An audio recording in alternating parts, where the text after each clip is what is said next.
You know, I sit here and I think to myself, sometimes I feel like we have a time machine. Sometimes I think we have the Gray's Book Sports Almanac and it extended into 2025 because this offseason we've called things to a T for the most part. And Bucky Irving is getting so much hype. We've been on this train before anybody. Everybody talking about him. Maybe he's a second, maybe he climbs into round 2. Everybody and their mother wants to draft him at the 12-13 turn now. Home leagues, everybody's talking him up. We're still higher on Bucky than anybody because he's my running back number 4. 4, Bucky. Achane, 5. Genty, 3. Gibbs, 2. Bijan, 1.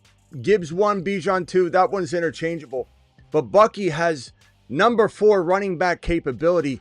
We're going to go over that. James Cook, Najee Harris, more Hampton news. Not to celebrate Najee situation. I'm not celebrating injury, but we're celebrating Hampton. Let's go! Mashed potatoes! Yep. In a jam, call HHH and Associates. Triple H and Associates. Locations on Earth and Jupiter. Live from the FantasyFootballShow.com studios. It's the Fantasy Football Show. Live! Monday through Friday, 8 p.m. Eastern. Smitty is also live whenever news breaks. Get buckied. Buckied. Buckied. Oh, Bucky. Yeah.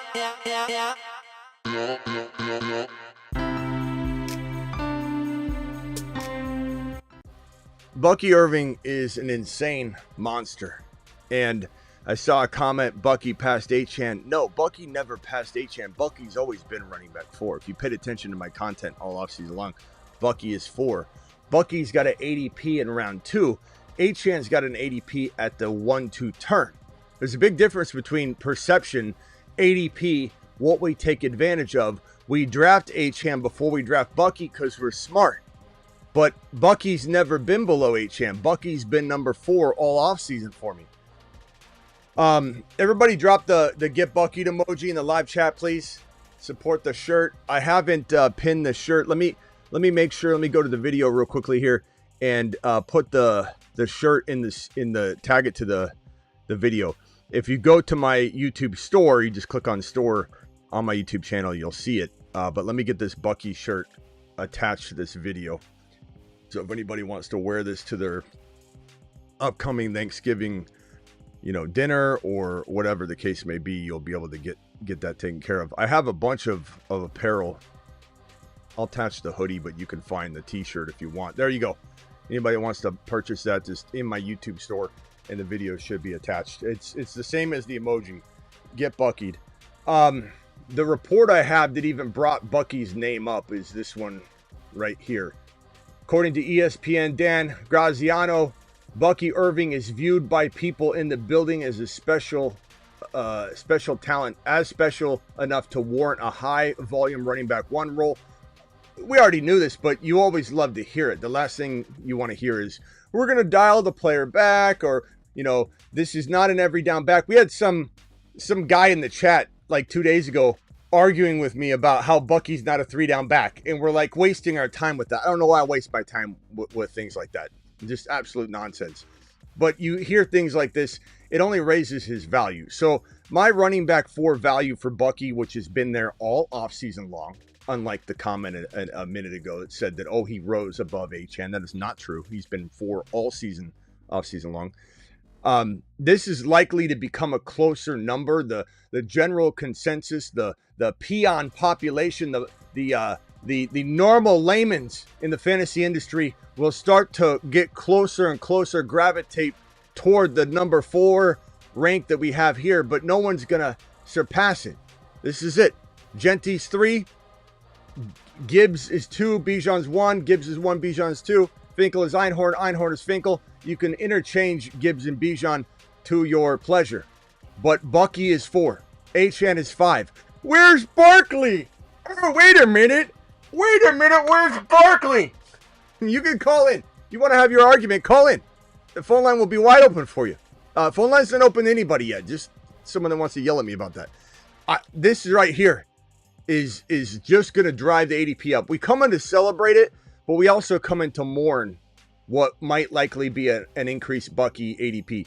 Bucky's current ADP is probably, I would say, ADP for Bucky is probably around, in general, in non-best ball, it's probably 15 to 18. In best ball, it's probably somewhere along the lines of, I would say, 18 to 20. Now, I think in non-best ball, as people start cycling in and they start hearing people talk about this stuff, and it's literally, hey, you know, Bucky this, Bucky that. Oh, some person, Mickey Mouse content over here is going to start talking about Bucky just in general. Just having conversations about him is going to increase his ADP. I think it's a realistic, and I remember I came out and warned everyone. I warned everyone that Bucky would be next. Remember when I said that we'd have rises in ADP, Bucky would be next. Bucky would climb to the 12-13 turn. I have a really, really strong feeling that we're going to get a lot of Mickey Mouse content created around this. People jumping on board the train that's already full. We don't have availability, but we're going to start seeing him climb. I hope not. I hope he stays in the 15 territory, but I'm taking him at 12 if he goes there. No doubt about it. Nobody should be taking Bucky in round 1 because you don't need to. You have no business taking him at 1 when his ADP lives securely in 2. We've got more news here. This on James Cook. James Cook did not show up, or actually, I'm sorry, is not practicing again for the second straight day as he stands on business. And you know, Cook is a player to absolutely avoid this year. He was one of my league winners last year. Told everyone and their mother to trade for James Cook, trade for Jameson Williams, trade for Jacobs. And what's weird about those particular players is I like Jameson Williams. I like him a lot, but he's going sometimes too high. Cook and Jacobs, I'm out on this here, and people act like I hate them. I don't love their cost of entry. Their cost of entry changed since we predicted their rise. Their rise gave people leagues, and people won money hand over fist. But it is time to adjust and adapt. And this guy's regression, the touchdown regression, is that we predicted would be there, that he'd have a monster year, that he'd win leagues. That regression is here. And off he goes to the planet known as Uranus. So James Cook is holding in, not holding out. Holding in is the new holding out. And there's not a high likelihood that he doesn't go unscathed from this. He's going to lose touches to Ray Davis. Ray Davis had 6 touchdowns last year without even being a starter. And James Cook's not going to have a 17, 18 touchdown total like he did in 2024. That's going to be a whole bitter world of regression for people that are counting on this. They're going to be very, very upset that they wasted a 3rd, 4th round pick on James Cook, who's holding in. His risk for injury goes up every single day he holds out. A small fraction of a percentage of risk goes and piles on, and you start stacking risk percentages every single day he holds out. Ray Davis season. Ray Davis is a midseason monster for a reason. We love the man. Ray Davis to the moon. Bigsby to the moon. Blue, we'll talk about Jaden Blue in just a minute. Actually, let's talk about Blue right now. Let's talk about Blue right now. Jaden Blue keeps running with the ones, not suggesting that Javonte isn't as well. This guy's got a chip on his shoulder. Some absolute bozo called this man lazy. Former Dallas Cowboy coach ran his mouth because he's probably bitter he got fired, and he started saying that people in the organization have been talking out of turn. Yeah, I'm sure they have. I'm sure they're just releasing this information out there into the wild. Jaden Blue's kind of lazy. And Blue clapped back, said, I'll quiet the noise with production, so to speak. And Blue has been producing ever since. Not that he didn't look good, but the timing of everything anyway. It wasn't like they were running, going full speed. They weren't putting pads on yet. And the timing was perfect because he hit the field. And Blue's been looking shifty. He looks like I don't even know how to describe him. He's such a hard player to comp because he is compact, but he's a monster. And he reminds me a lot of an Alvin Kamara meets some sort of like Natron Means, if you remember that guy.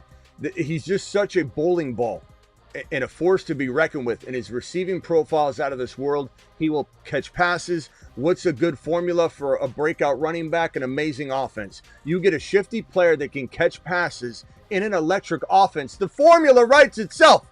It's practically science. I don't know what else to tell you. Let him cook.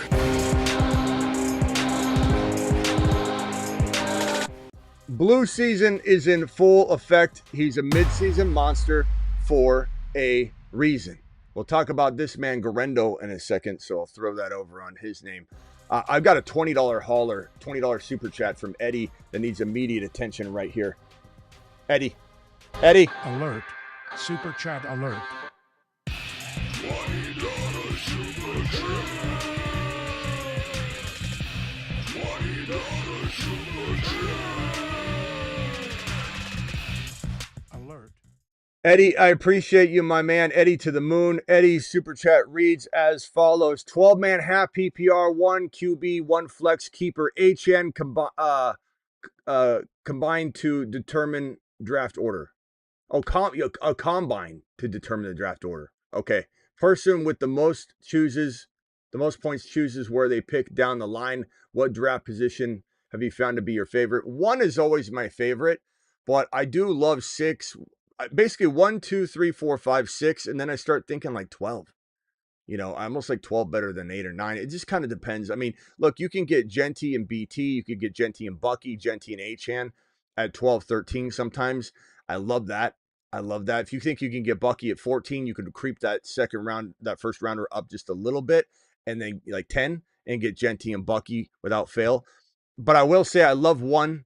I can't complain about that, especially if you think Bucky could fall. But if it's running back hungry, I don't mind that like 10 spot, 10, 11, 12. I don't love 8 and 7 as much as I love 6, 5, 4, 3, 2, 1.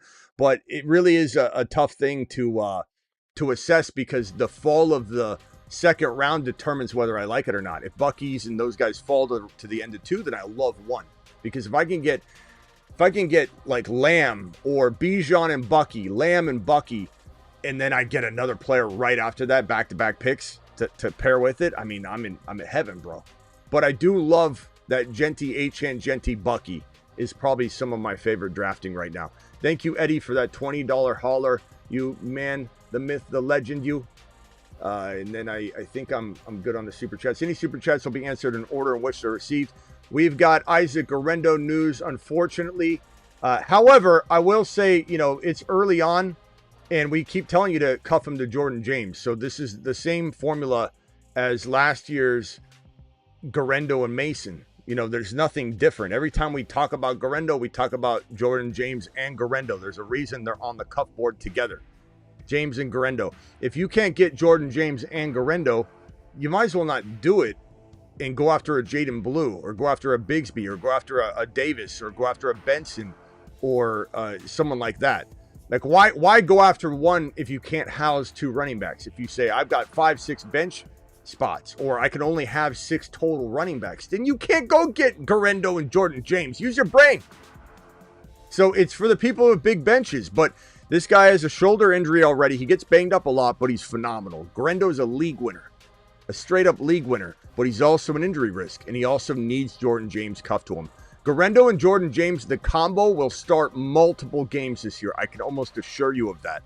Almost assure you. Nothing is concrete in this world of fantasy football. Injuries can strike anybody. Najee Harris is proof of that. He went out and played with fireworks and now has a bum eye. And as I've told all of you, if you hold out your hand, not close to your face, hold it out, extend your arm, lock your arm. Lock your arm. Everybody do this together. Lock your arm and then make a circle. And you have to bend it a little bit. But I just want you to have your arm far from your head. And then put it right over my face. Okay? Make sure you can see my whole face right in front of your head. Now you're going to cover one eye. And I'll either disappear or I won't. And then let go. Now cover the other eye. And I'm either going to disappear or I won't. One of your eyes, if you cover them, my face will move. It'll shift over and you won't see me anymore. That's because you have one dominant eye. And if you lose either eye, it can affect you greatly. Obviously, losing your dominant eye is worse than losing your other eye, but if there's any damage at all, Najee's going to have messed up depth perception. He's not going to be able to catch the ball the same. He's going to have to adjust. And I'm not saying that somebody can't, growing up, figure out how to see things perfectly with one eye gone or something like that. But we're talking about Najee just learning it right now. He's not going to have time. He's got a short career. So he doesn't have years and years to do it. This is one of those things where it's like, look, the ball is already in motion. You can't bring this train back to the station. The train's already left. And Hampton is going to the mother freaking moon. He's already a full partner at HHH and Associates. They're going to change the name to Quadruple H, or he's just going to buy it out. In a jam, call HHH and Associates. Triple H and Associates. Locations on Earth and Jupiter. Update to that video is coming, but he's a monster. Hampton is going to be a league winner. And if you don't see that by now, if you're holding out hope, we had some arguments on here. Ron Navy came in hot, but he always takes the anti-side. It's like, I no offense, Ron, if you're listening, but I know you like to just argue. So I knew that you will eventually come back around and say, okay, I like Hampton now. I'm starting to really get worried about Najee. And that's going to be the case. Najee is not the future of this rushing attack. He's on a 1-year deal. Hampton is the rookie, the draft capital, the monster, the elite top 5 capable running back. Top 5 running back capability in this kid. And the train's already left the station. He's already been learning way more than Najee. They both were landing on the roster this year for the first time, learning the offense, learning the system, learning pass protection in this specific offense is different from team to team. Najee's so far behind that 50-50 divide is now 60-40 at best if Najee comes back today. If Najee takes more time, then this guy's going to be 70-80% and he's a handcuff alone. He's really a handcuff now. I mean, of course, but there's no shot at him being a running back 2 or even a flex-worthy player. Najee's a backup. He gets him coffee. And it's unfortunate. I'm not celebrating the situation, but this is the man. He is in full motion. You're not stopping him. Top 5 to 10 running back numbers as a rookie. His ADP is climbing. So it's kind of wild. You think you're funny with your comments, bro. Constantly. Where is this comment here? Where's this Hampton comment that you just keep throwing out? Where is it at? I'm trying to find it. I see it right here. Where is it at? Hampton wouldn't be. Where is it? Hampton wouldn't be third string. Where's that? Where's his comment? 10-minute timeout. Just constant negativity on anything I'm saying. Travis, put scares or whatever in a 10-minute timeout on me. On me. Because no matter what I'm saying, you just like to try and stir the pot. Well, guess what? You're going to go in timeout for 10 minutes. Because that's all you're trying to do. You're not trying to have an objective, different opinion. You just want to sit there and stir the pot. No one cares about your take anyway. It's like anybody takes it seriously, but it's just an annoyance. There you go. 10-minute timeout. Thank you. Good Lord. It's not about disagreeing with me. Oh, Smitty doesn't like when you disagree with him. Why do I have an open phone line? When someone says that I don't let people, like people go, oh, Smitty kicks me out of a show and he doesn't like when anybody has a differing opinion. First of all, I don't care what a hater thinks of this channel anyway.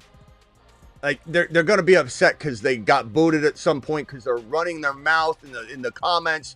But if you're in here to just try and poke at everything and cause trouble, no one cares about the comment. Everyone knows Hampton's massive gold, a pot of gold that everybody found at the doorstep by watching this channel all off season long. Let him cook.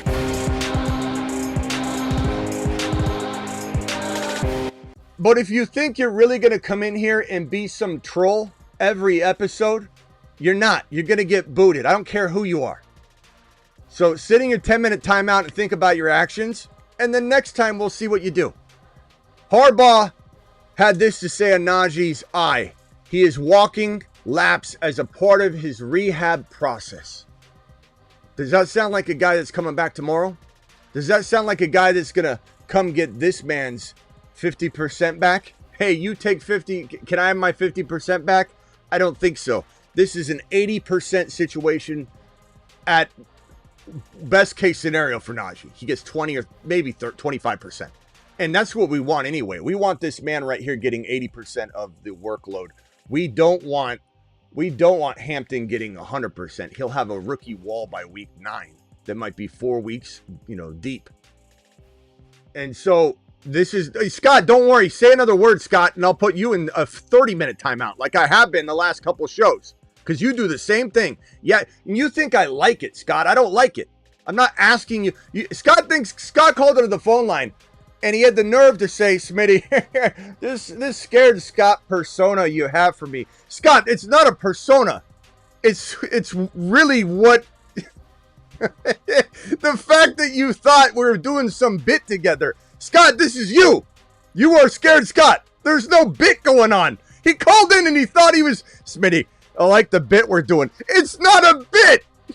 It's like if Baba or Beetlejuice called into the Howard Stern show, or Stuttering John, or Angry Eric or whatever calls into to the Stern show and is like, hey, Howard, it's Beetlejuice. This bit we got going on is doing great. Scott, this is really you. This is really you. You're just being you. A bit. Scott, somebody want to tell him. Back to what I'm saying. We don't want 100% Hampton. It's exactly where it needs to be. There's no needing more carries. There's no needing any more workload. There's no leaning this way or leaning that way. Literally, everybody, we're sitting at where we need to be. The teeter-totter of this balance is exactly where it needs to be. Najee comes back a week from now, which is a tall order. He's walking laps as a part of his rehab. He wasn't even allowed to walk laps last week because the vision, he's seeing Stanford doctors. He's seeing multiple opinions. Now he's working exclusively, reportedly, with Stanford doctors. And there's clearly a vision problem where he's trying to get some of his vision back in the injured eye. And if he does any sort of movements at all, he could jeopardize the healing process. This could take 2-3 weeks. It could take a month. It could take 1 week. But regardless, he's already lost ground. It's done. You're done. You're done. Hampton, you're in. You're done. You've just been Smitty disapproved. In a jam, call HHH and Associates. Triple H and Associates. Locations on Earth and Jupiter. Scott doesn't know. Smitty, this persona you've drawn up for me is hilarious. This is the last time you called in. It's just a hilarious persona. Like, Scott, there's no... Let me make something abundantly clear. There's no acting here or fake phone callers or fake personas, or I get on the phone line with Scared Scott after and go, hey, Scott, keep playing that. That's really good. This is all 100% natural, baby. This is impromptu, live, do it live. You'll never have me scripting something with the caller. Gump is real. Denny's real. I don't discuss how they behave or talk or the way they are before they call. There's none of that. This is all reality. These are my Baba Booies and Beetlejuices and Stuttering Johns. These are the real deal. And Scott, I'm sorry you had to find out this way that you are one of the whack pack, but Scott didn't know. Scott, we commend you, Scott, as a part of the whack pack. Let him cook.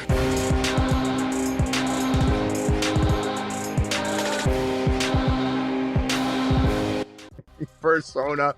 I about lost my shiat on that call. Okay, so Najee's done. He's done. You're done. Hampton to the moon. Hampton's such a monster. The HHH and Associates. Wait till you see my update to that video. It's glorious. It's absolutely glorious. Okay, we got two Najees. One for each eye. One report for each. Keenan Allen. Look, we said this months ago. Months ago, because it was before the NFL draft, that there's a good chance that he was going to re-sign. and he was going to be a the whack pack. He was going to be signing with the Chargers, Keenan Allen. He was in the photos, the background of the photos when Najee signed and went to LA. So we knew that there was a potential reuniting. But let me tell you, there's something more important going on. Something that another show is not going to tell you. Something another show is not going to see and analyze and figure out. But your boy's got a psych degree. And so we come with the thunder. This has a lot to do with McLaurin. And I said this the other night, that Keenan Allen would drool over the idea. Who wouldn't? If you're a free agent wide receiver, the place to go is Washington. The place to go is Washington, and that's it. There's no other place. It's Washington and then every other team. There's one bucket. Washington's in it. Every other team's in the other bucket. And what did I say? That if McLaurin was going to be traded, if it was something the Commanders felt pressured to do because the relationship wasn't repairable, and I said that it was very, very potentially close to being fractured, but it's not completely damaged yet, that if this guy was to be moved, Keenan Allen would be brought in to Washington. Veteran, be very, very good replacement. The fact that McLaurin didn't, the phone line's not open yet. The fact that McLaurin is Keenan Allen, is now all of a sudden, the timing of this, ready to return home. He's been told there's no opening or spot for him in Washington. The Commanders are not trading McLaurin. We knew this is a very strong likelihood, but the reading between the lines here, this means that McLaurin's not going anywhere. The Commanders, they don't care what his request is. They don't care how upset he is. He's going to play for them or he's going to sit out, and he's not going to sit out. He might have increased injury risk by holding in. That's absolutely the case. But they're better off having him miss 4 or 5 games in that context than trade him away for a second rounder. This is 100% a telegraph of this situation not changing. So you can get all excited about McLaurin staying put. That's what this reads to me. And Keenan Allen probably going back home. Chargers coach Jim Harbaugh said the visit with Keenan Allen went well. Remember, Harbaugh got rid of him. So kind of wild. He's going home, but not necessarily to his coach.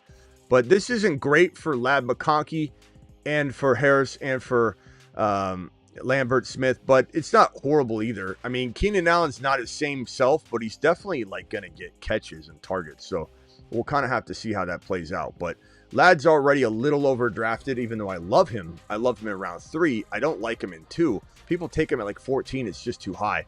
J.J. McCarthy will play the team's preseason opener against the Texans. This is really good. We'll really get a chance to see what's what.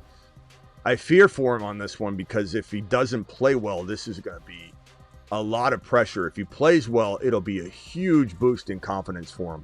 So we'll be rooting for the kid. And I like J.J. McCarthy. I don't love his fantasy value, but I like him as a person. He's such a leader. He's such a good kid. And I'm never going to speak, badly. Really, I don't try and speak badly about anybody. Even Caleb. I try not to talk about Caleb as a person. I'll talk about Caleb's antics. Those annoy me. It annoys the hell out of me. He's supposed to be a leader. But I don't sit here and go, oh, Caleb is a bad person. I'm not going to judge that. And I'll never talk bad about somebody as a person, except for, Camaro, we went at him pretty hard. We even said to draft him. He was one of the league winners, even after we tore into his character. But what he did to that guy in that elevator was disgusting. But anyway, Joe Flacco is listed as the team starter on the unofficial depth chart over in Cleveland. Shador is the best quarterback, but the Browns don't know better. And there's still rumors and buzz that they might only keep one of Gabriel and Shador. Very few teams are going to keep that extra quarterback. There are rumors that one could still be cut. And the word is and this is from the ground, from the beat writers, that the team has liked Gabriel slightly more, even though Shador's numbers look way better. It's insane. The Browns are capable of this. They better not cut him. I hope they do, though, because guess who? I will be on the phone personally. I might fly down to Jacksonville and tell Liam Cohen, you better do this, young man. Bring in the kid and put him right behind T-Law just in case things go awry. because you be fine. And I think Shedeur proved himself. I think Shedeur really has proved himself. Matthew Stafford, we talked about this yesterday, but I thought it would be important to bring it up here on the Monday show. Rams head coach Sean McVay said Matthew Stafford back will participate in individual workout on Monday and that they are looking forward to easing him back into football, hopefully in the near future. I'm already worried about Puka. You know, Puka's got 9 TDs on his career in 28 games, which is crazy because Kraft had 7. MHJ had 8, and everybody crapped a brick. You know, Ray Davis had 6 TDs last year. And Puka's played 28 games and only has 9 touchdowns. And Adams comes in. You've got Stafford's back. I don't know. There's just some concern. Puka's going so high in drafts. In Dynasty, I want to get rid of Puka. It's not that I don't love him. He's so fun to watch. He's one of the most entertaining players to watch. He's such a dog. His grit and his mentality, but he plays harder than anybody, and that's it to his own detriment. You know, he's going to get injured. He's going to get injured, and he wants to retire at or before 30 years old. And just talking about that already pisses me off. I'm selfish. I want to play with my kids. Guess what? I do too. But I'm out here. You should be out here. Puka talking about playing with his kids. Commendable. Everybody wants to pretend like, oh, I'm such a good person. I'm going to clap for that and go, good for him. Not good for him. We're selfish. Puka talking about retirement already? Look, I like him. I'm not getting rid of him. But he's going to get injured. He's the most injury-prone player in the entire top 15 overall.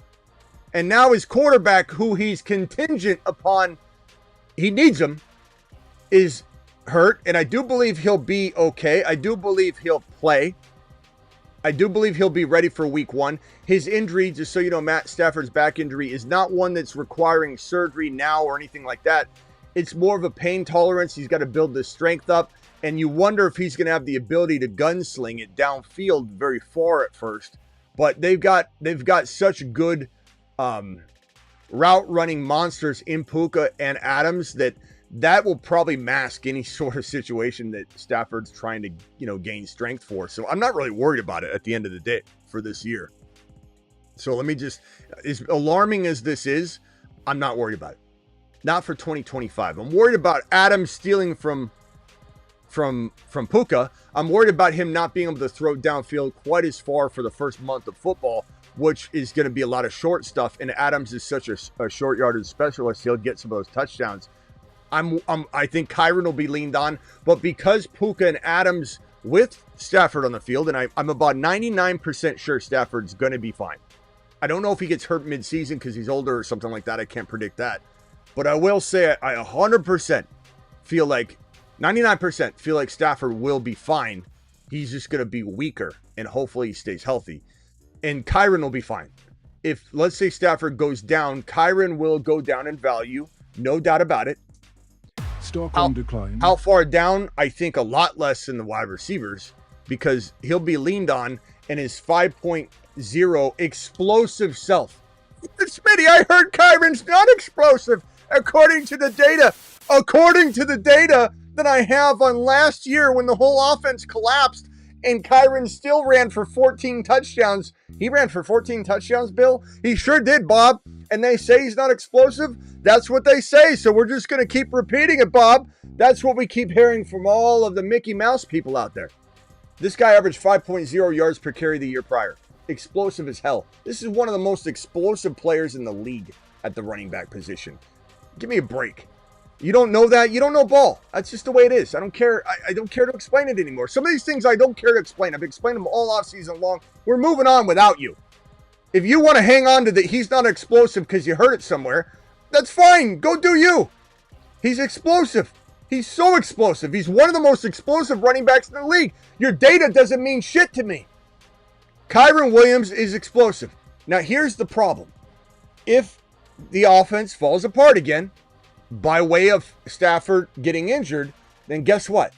Yeah, this guy is going to suffer. He's going to go from 5.0 down to 4.1 to 4.3 again, which is what he averaged per touch last year. It was like 4.1, 4.2. And that's what's going to happen. But he's still going to be great. He's still going to get 10 to 12 touchdowns. He's just going to have to do a whole lot more carrying of the football and getting smashed. And that adds injury risk. If Kyren runs for 290 carries at 5 yards a carry, 290 times 5 is 1450. If we divide 1450 by 4.1, he requires 353. He needs 353 to get 1,400 yards. He needs 353 carries to get 1,400 yards at 4.1 a pop. He needs just 290 to get him at 5.0 a carry.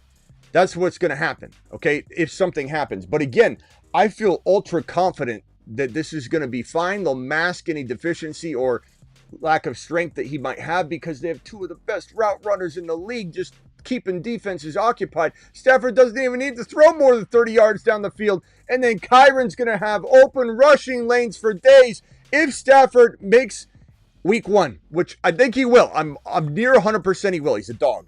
Kyren's averaging 5.0 yards per carry. He's getting 14 TDs on the ground again. He's getting 2 to 3 more receiving. He's getting you 1,400 plus yards, and he's a top 5 to 10 running back. Plain and simple. And you can complain to somebody else because I don't even care. He's Kyren. He's 7 feet tall, and he knows how to handle a ball. He's Kyren. He can take frowns and turn them upside down with his touchdowns. Don't forget, tonight we're drafting on Underdog, by the way. We're not going anywhere. I just want to remind everybody that if you want to draft with me tonight, you got to hit this link. I'm going to drop it in the live chat. It's also pinned right now in the live chat, and you won't be able to get in if you don't do that now. Hit the link now. Code Smitty also gets it done if you download it and it says, well, how'd you hear about us? You'll get your first deposit match 50%. All the way up to $1,000, but the bare minimum is $10. You just have to drop $10 and then you're in. We have 3 super chats that I want to get to. I told you guys I'd get to these as soon as I could every time. Dallas Cowboy fan dropping a $20 holler. Cowboy fan, you still here, my boy? Alert. Super chat alert. $20 super chat. $20 super chat. Alert. Super chat alert.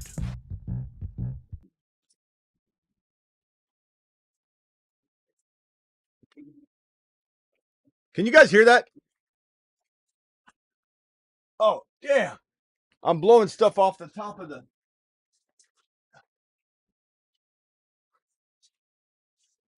I have a bunch of stuff up here, and I blew it all down last time onto me. I almost broke something over here because I didn't realize how powerful that blower was. Okay, so we got that out of the way. Oh, it's a $20 super chat. Can you show the Moon Mars? I don't think from this list because he is the future number 1, 2 wide receiver in the league. No matter what way you spin it. Now, is there inherent risk this year? Absolutely. But he's still, per start. I mean, we're talking best ball still.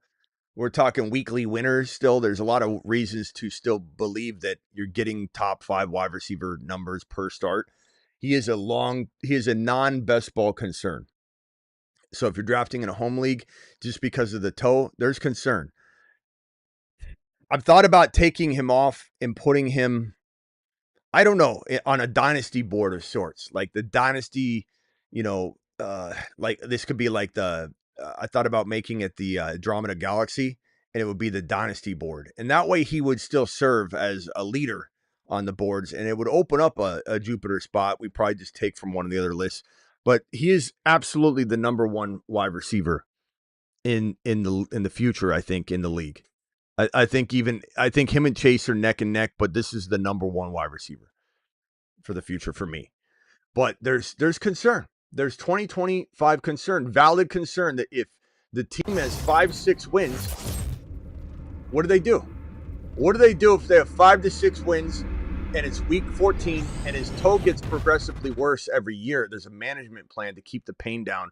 And right now it's at its best. So he looks great. He's running routes. And that's the thing people got to be careful of is they see him looking like the wide receiver 1 in the league in camp right now. And he does. He looks exactly like we thought he'd look. In the first month of football, he'll probably be wide receiver 1, 2, 3, 4.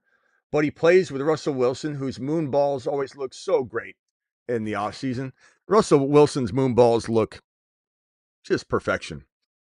Whenever he's doing a drill, throwing at the NFL Pro Bowl contest or something like that. But in a game, he definitely folds. And this is the Giants.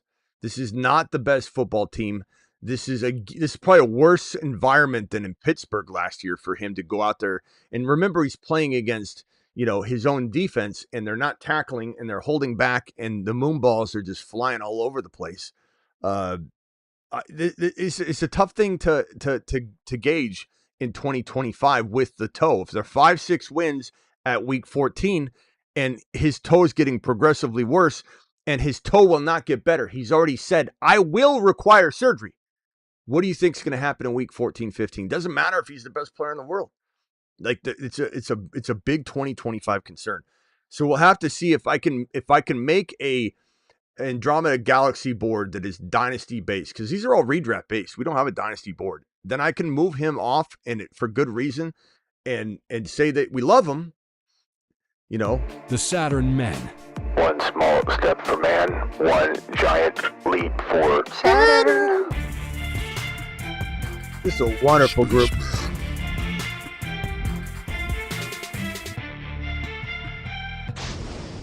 Spaceman. If I was to move someone from this board over, it'd probably be London. London or Achane. Maybe Knicks. What a board. He's on a shuttle to Mars. What a board! What a board! Loads dropping and spinning aimlessly in space. The Moon Men, dropping loads in outer space. This one's a lot more risk-driven, right? Space Monsters. Well, we like it. It's very, risk-driven. But that's the point. As they go down, they get more risky. Then the mid-season monsters are kind of like moon men in training, that at mid-season they become moon men capable. And then the revenge tour. It's time for some revenge, baby. And off he goes to the planet known as Uranus. Yeah, don't go near these guys. Don't do that live. All right. Thank you for those super chats. We're going to open the phone lines in a second. Do you think Lad's ADP is too high? Yeah, I just said that and say it every day. Of course. Third round monster, JSN would be the right territory for him. Garrett Wilson, MHJ, that's where Lad's ADP should live. So, you can get mad at that all you want. You can pretend like Lad's a dog. Like, I know he's a dog. And so is Garrett Wilson. So is MHJ. So is JSN. Those are all dogs too. And all those dogs should live together because they all have similar value. And when you draft Lad McConkey at 14 overall, you're taking him at his absolute ceiling in a run-heavy system that had to throw a lot more last year. So you got to be careful. Not to mention, I don't think people realize, Lad McConkey he was in the top 12 for wide receivers last year twice during the regular season. And it feels like he was more, and he's great. He's a fantastic player, but he was only in the top 12 twice. And I think that 190-yard playoff game has people just trying to paint his 2024 season as a little bit different than it was. He's very exciting.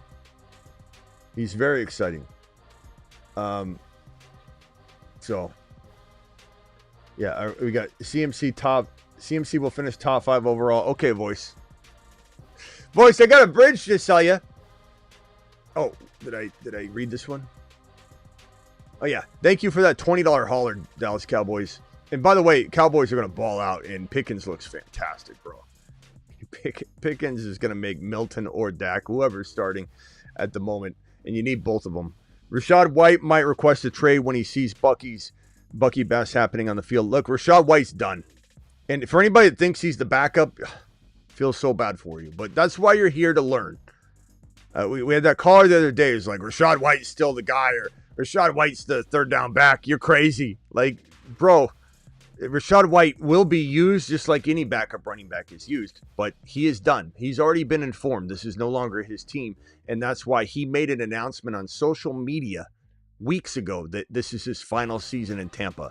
Why would you do that if you weren't told some pretty bad news, if you weren't made to feel like this isn't your team any longer?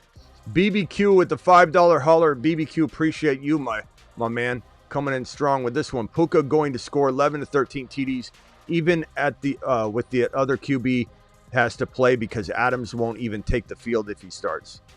Oh, yeah, he's playing off of Jimmy Garoppolo. Good news is Stetson Bennett looks pretty good, and if Jimmy did start, I think it would be like 1 or 2 games if you even finish the first game. And I actually like Stetson Bennett a lot more. He looks pretty good. He put on some weight.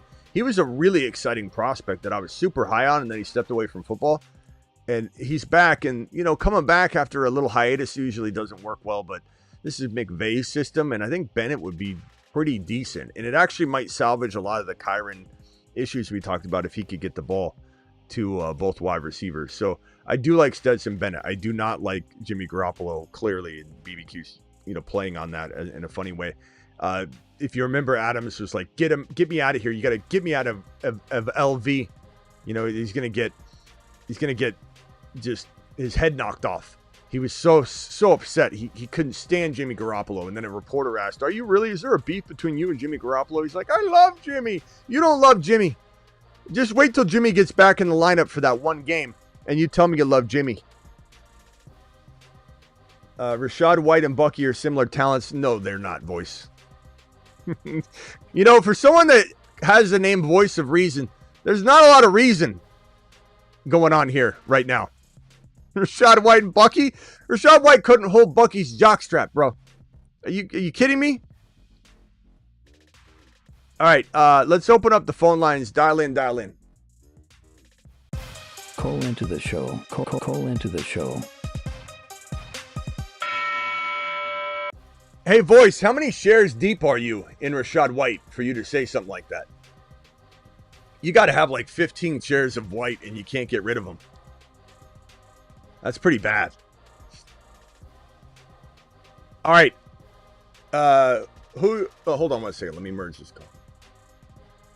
All right, hang tight, mute yourself, my man. Let me go over to this first caller who's calling from the 208. What's your name, 208? Gavin. Gavin, what can I do for you? Should I trade Hampton, Metcalf, and Caleb Johnson for Justin Jefferson? Hold on a second, bro. Let me merge this call. Hey, mute yourself real quickly, and I'll come to you. Gavin, repeat the trade one more time. Amari Hampton, DK Metcalf, and Caleb Johnson for Justin Jefferson. Hampton, DK, and who else for JJ? Caleb Johnson. Caleb Johnson. While I would say that this is a interesting trade, I don't know that DK moves the needle. Phone line's full right now, guys, so you're not going to get in right now. I'm not going to add more calls until we clear it out. Hampton, DK, Caleb, JJ. Chat, what are you thinking on this one? At the end of the day, man, Hampton's so good that I want to say yes, but I want you to get different players than DK and Caleb. DK's kind of limited, bro. I don't know. I like him, but I don't know how much I like him. I go back and forth on whether he could get you like 1,000 even and 6 or 7 touchdowns. But could your bench player... Oh, you're trading away this? Okay. So I'm getting JJ. Okay, still analyzing this, then let me analyze it that way. I don't know how I feel about DK. I just feel like you gotta have another player on your bench that can fill that spot. So I'm not to mention JJ will, but Hampton, on the other hand, all by himself makes me like, you know, if I was on the other side of this, I would contemplate it for Hampton alone. I like Hampton a lot. And even when you tell me what? I have Genty and Gibbs. So.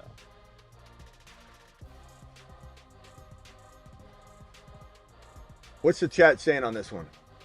I'm leaning toward JJ, but JJ, Hampton, JJ side. Yeah, the hamstring injury. I'm scared of the hamstring injury. Of course I am. Of course I am. A big thing. Well, I mean, you heard from me that it was a big thing. I did a whole video. What took him out 2 years ago? Bro, I just did a video on it. I know. I think at the end of the day, it's a dynasty trade, right? It's not just a limited keeper league. No. So you got to look at the long term, you know, impact of this thing. I don't know, man. I think I'd probably say make the move for JJ. See if you can get him to add anything, though. I feel like while I would rather have the JJ side, I'm still kind of torn to the point where I'm like, what? He said he would put in RJ Harvey with JJ. No, he didn't.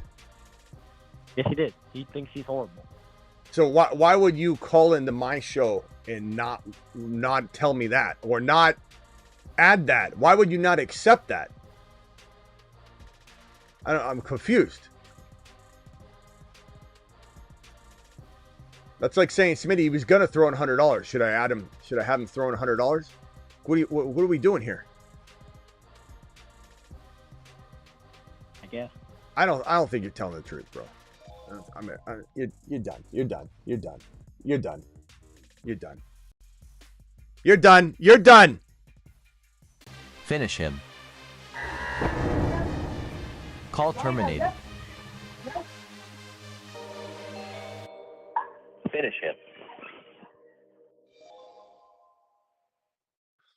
You know, if you're gonna call in, have yourself muted. Don't have the show in the background, or you're done. Let's see if this person listens. Let's see if this person listens. All right, hey, mute yourself real quickly. I'll be with you in a second, okay? All right, the phone line's full. The phone line is full. And I don't even know if I ended up hanging up on everybody. I gotta restart the phone line, damn it. Hold on. No, there you are. You guys are all back. Okay. Let me go to Michael from San Diego. Everybody else remain muted. The phone lines are closed right now. We got like 5, 6, 7 people on the phone. Go ahead, Michael from San Diego. Throwing RJ. Yeah, I'll make it quick so you think I'm a moron? Yeah, no, that was a great laugh. I'll make it quick so everyone can get a word in. Is Amari Cooper dead?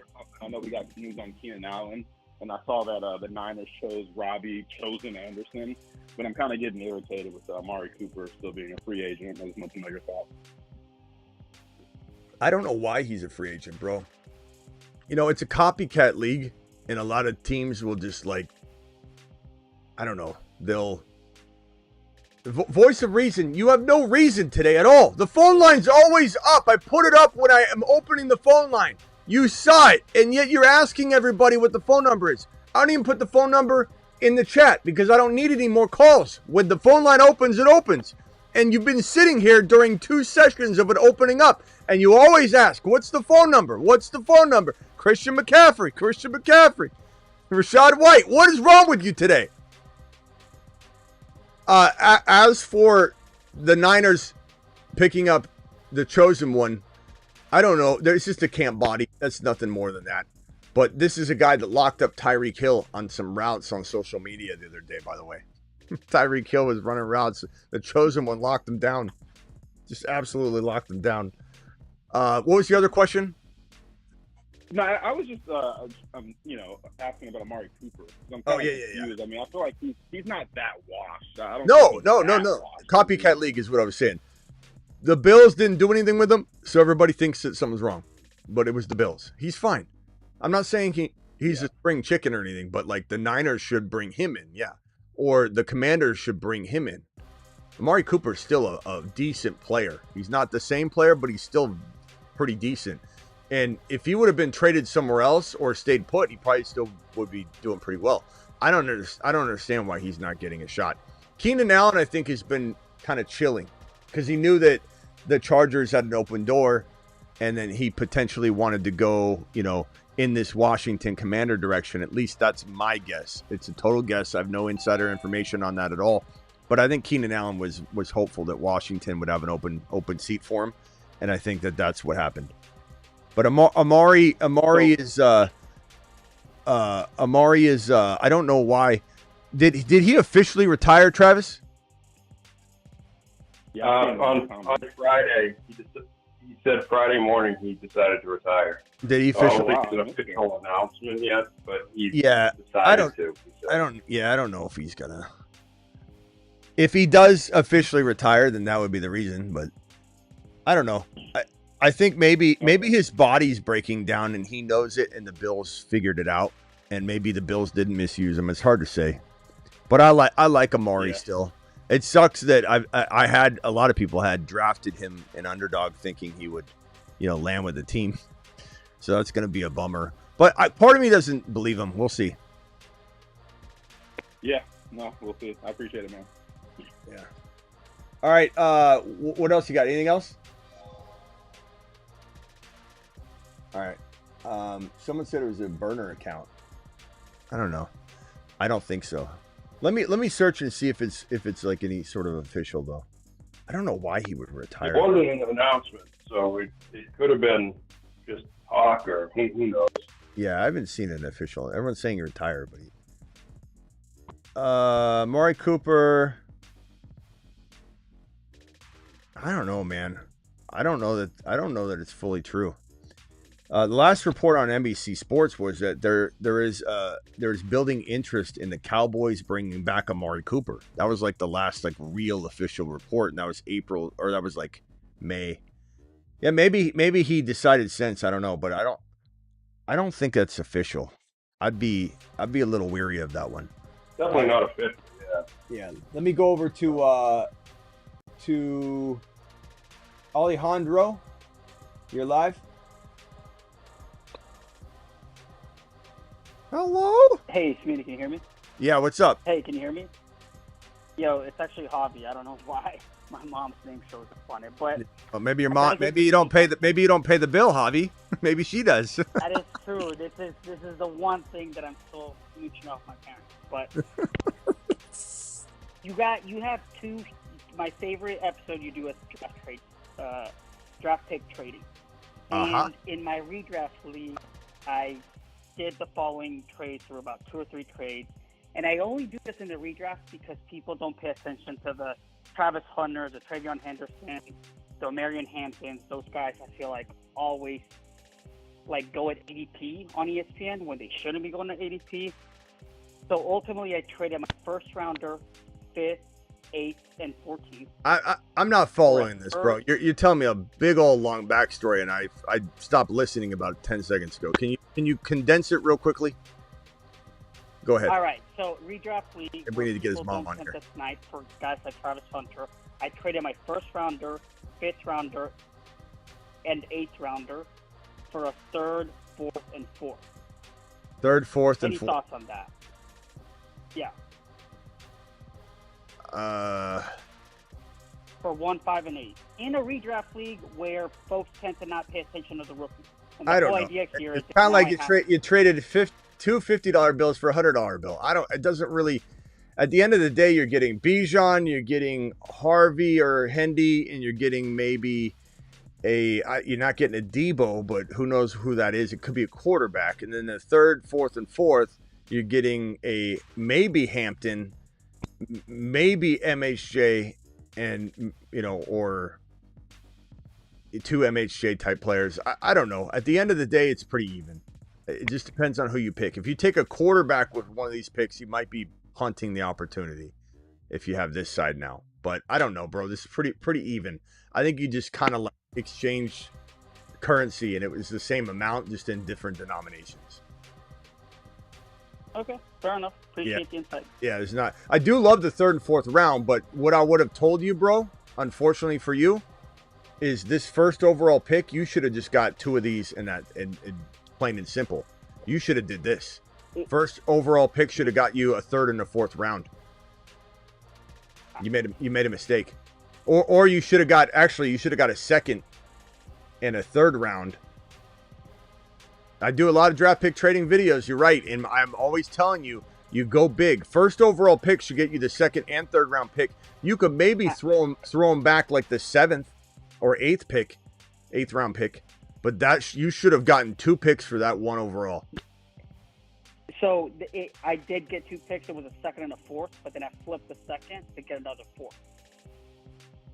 That's why I just gave you the overall picks that were traded. But the only reason I do it in this league, I don't like the second and the 4th though. I know, but what I'm saying is you should have got a second and a third. A second and a 4th, I don't know. I don't think that. I mean, from a trade pick value perspective, I generally agree. This is one of those granny leagues with your old buddies that tend then I wouldn't do it. Not keep up with the. But then I wouldn't do it. So what do you have right now? You have how many thirds, how many fourths, how many seconds? What's your team look like? Maybe I'll like it. 2 thirds, 1 second, 2 thirds, 3 fourths, a 6 and a 7. Okay. And then the late picks, I'm not really worried about. So you have a good team. I just think you could have sold it for higher. Is all I'm saying. So a second rounder. What pick is it? Do you know where in the second round? 19, and I'm hoping it's a Bucky. Okay, so if it was Bucky, love that. And then 30 and 32 are 30 and 32 for the 3. So maybe who are you thinking for the 2 thirds? The tendency for this league is if one of the tight ends drops there, they tend to never take tight end that high. So I'm hoping it's a Trey McBride or a Bowers. And then what? Chase Brown. Okay. Well, I would do, because I have the 4th, my hope is Bucky, Trey McBride. I'd go ahead and get my QB out of the way because they do draft QBs early, like a Josh Allen. But then with a 3/4, where Marion Hampton or Breece Hall or maybe Chase Brown falls, Marvin Harrison Jr., that group I don't think Chase Brown's falling up. Yeah, I get you. Your team's gonna be fine. Your team's gonna be really, really good. Yeah. No matter what. Do I wish you would have got more in that trade? I probably do, but it's still gonna be fine. Your team's fantastic. All right, my boy. We'll see you later. All right, appreciate it. Yeah. Later, bro. Call back if you got another one. I love that. He's like, I don't know why my mom's name's coming up on it. Well, I know because it's her phone. 272. What is your name and where are you calling from? Yeah, Alex from Scranton. What's up, Smitty? What's up? What can I do for you? All right, so I just did a little mock draft. I'm sitting at the 12th spot in a 12-man redraft full PPR, right? So at the 12, I got Genty, and then I got Bucky right after that. And then I didn't really know where to go with the 3rd pick, so I went and got Jaden Daniels, right? And then I got Terry McLaurin, Rashee Rice, and Harvey. So those are my top 6. So Genty at 12, and then on the wrap, Bucky, Jaden, Terry, Rashee Rice, and Harvey, right? I love Harvey. It gives me more depth at running back. And then after that, I drafted a bunch of receivers. You'd probably love the names, but I'd probably just keep this in the top 6, keep this quick. And I remember you the video where you get the quarterback early, you have that void, right? So do you look at Terry McLaurin and Rashee Rice as a void situation for the 2 receivers? Because I got Genty, I got Bucky, I got Jaden. I mean, Jaden won me a league last year. Oh, yeah, shout out from last year. Chase Brown. You won me a league last year, bud. Thank you. So this is a 10-man league, right? No. It's a 12-man. It's 12-man. I'm at 12. Okay. And like you said before, I also like being at 12. Yeah, 12 is nice. I don't know that you're getting this team, though. Yeah, I mean, McLaurin, it feels like you're if there's a god up above, then maybe. I like what you did. If you do this, you're drafting an amazing team. But this does feel a little beefy for a 12-man. But this feels like a whole extra McLaurin. I might not get Genty at 12. I pray that I get him at 12. I like what you did, though. Sure. No, if you got McLaurin and Rice and you got some good receivers that are falling, this is perfect. Nothing wrong with this at all. I love Rice. Genty's not there. So if Genty's not there, right, I'm a Giants fan, so I would love to get Neighbors, but I got him in another league as a keeper, so I just want to keep Neighbors on one team. besides Genty, you know, I mean, there's like I got another picture here. 1 second. So guys I passed up on, you know, there's Brian Thomas, Derrick Henry, Achane, London. To pair up with Bucky, like, you know, do you think I just go receiver, running back? Bro, I don't know. There's no way to answer this question because I have to be on the clock and the board. I can tell you that I love Achane and Bucky. I'm fine with that. I'm fine with BT and Bucky. I'm fine with BT and Achane.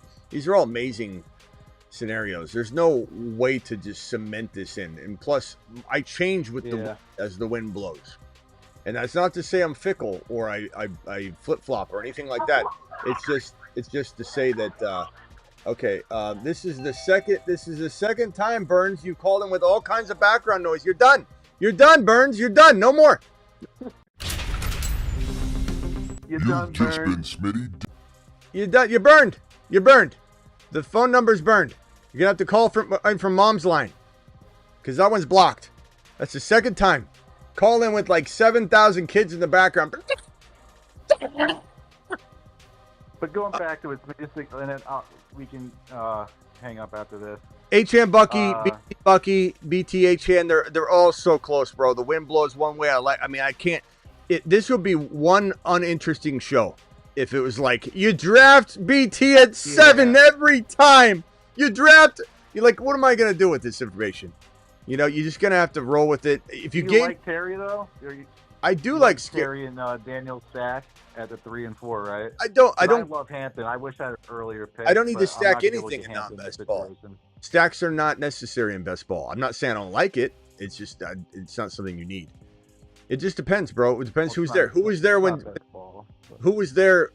Yeah, I know. So you don't need stacks in best ball. Best ball is where you stack it. Non-best ball can be a detriment sometimes. But who was on the board when McLaurin? I can't tell you I like McLaurin if I don't know who was there. I like Travis Hunter more than McLaurin personally. That's just me. For receivers, you're asking like what receivers were there? Yeah. Last thing, Alex, I got to move on. Yeah. Like Pickens, DJ Moore, guys like that. I like Pickens a lot. Kind of even. Jackson Smith and I'd rotate that. No, the Jigma wasn't there. All right. Yeah, Pickens, Moore. But, yeah. All right, got to go. Alex, call back if you got another one. Appreciate you. All right, let me go over to Bruce. Bruce, you're live. Sorry, I'm going to keep things moving. No one take offense if I hang up on you or rush you off. I just, some of the backstory stuff, there's 300 to 500 people that are going to be in the building now moving forward on these shows. And no one cares about how you talk to your buddy Frank and he gave you a hard time when you made this selection. And this one, I was sitting down. Let me paint the picture. I was at a bench. And, okay, go ahead, Bruce. You're live. Hey, Smitty, did you hear, and I'm just asking it from you, but did you hear that there was talk of the Commanders and the Dolphins, and they wanted to swap receivers? No, there's no talk for that. That's ridiculous. There's no talk for that. There's a bunch of Mickey Mouse news sources out there that pretend they're news aggregates, and they post anything, bro. Have you seen me talk about that yet? Bruce, don't you think I'd go live if that was in motion? Or it was being kicked? Yes, I do. Yeah. Okay. Yes, I do. And I have one question for you. Me and my mom are in one league where you can actually trade your keepers.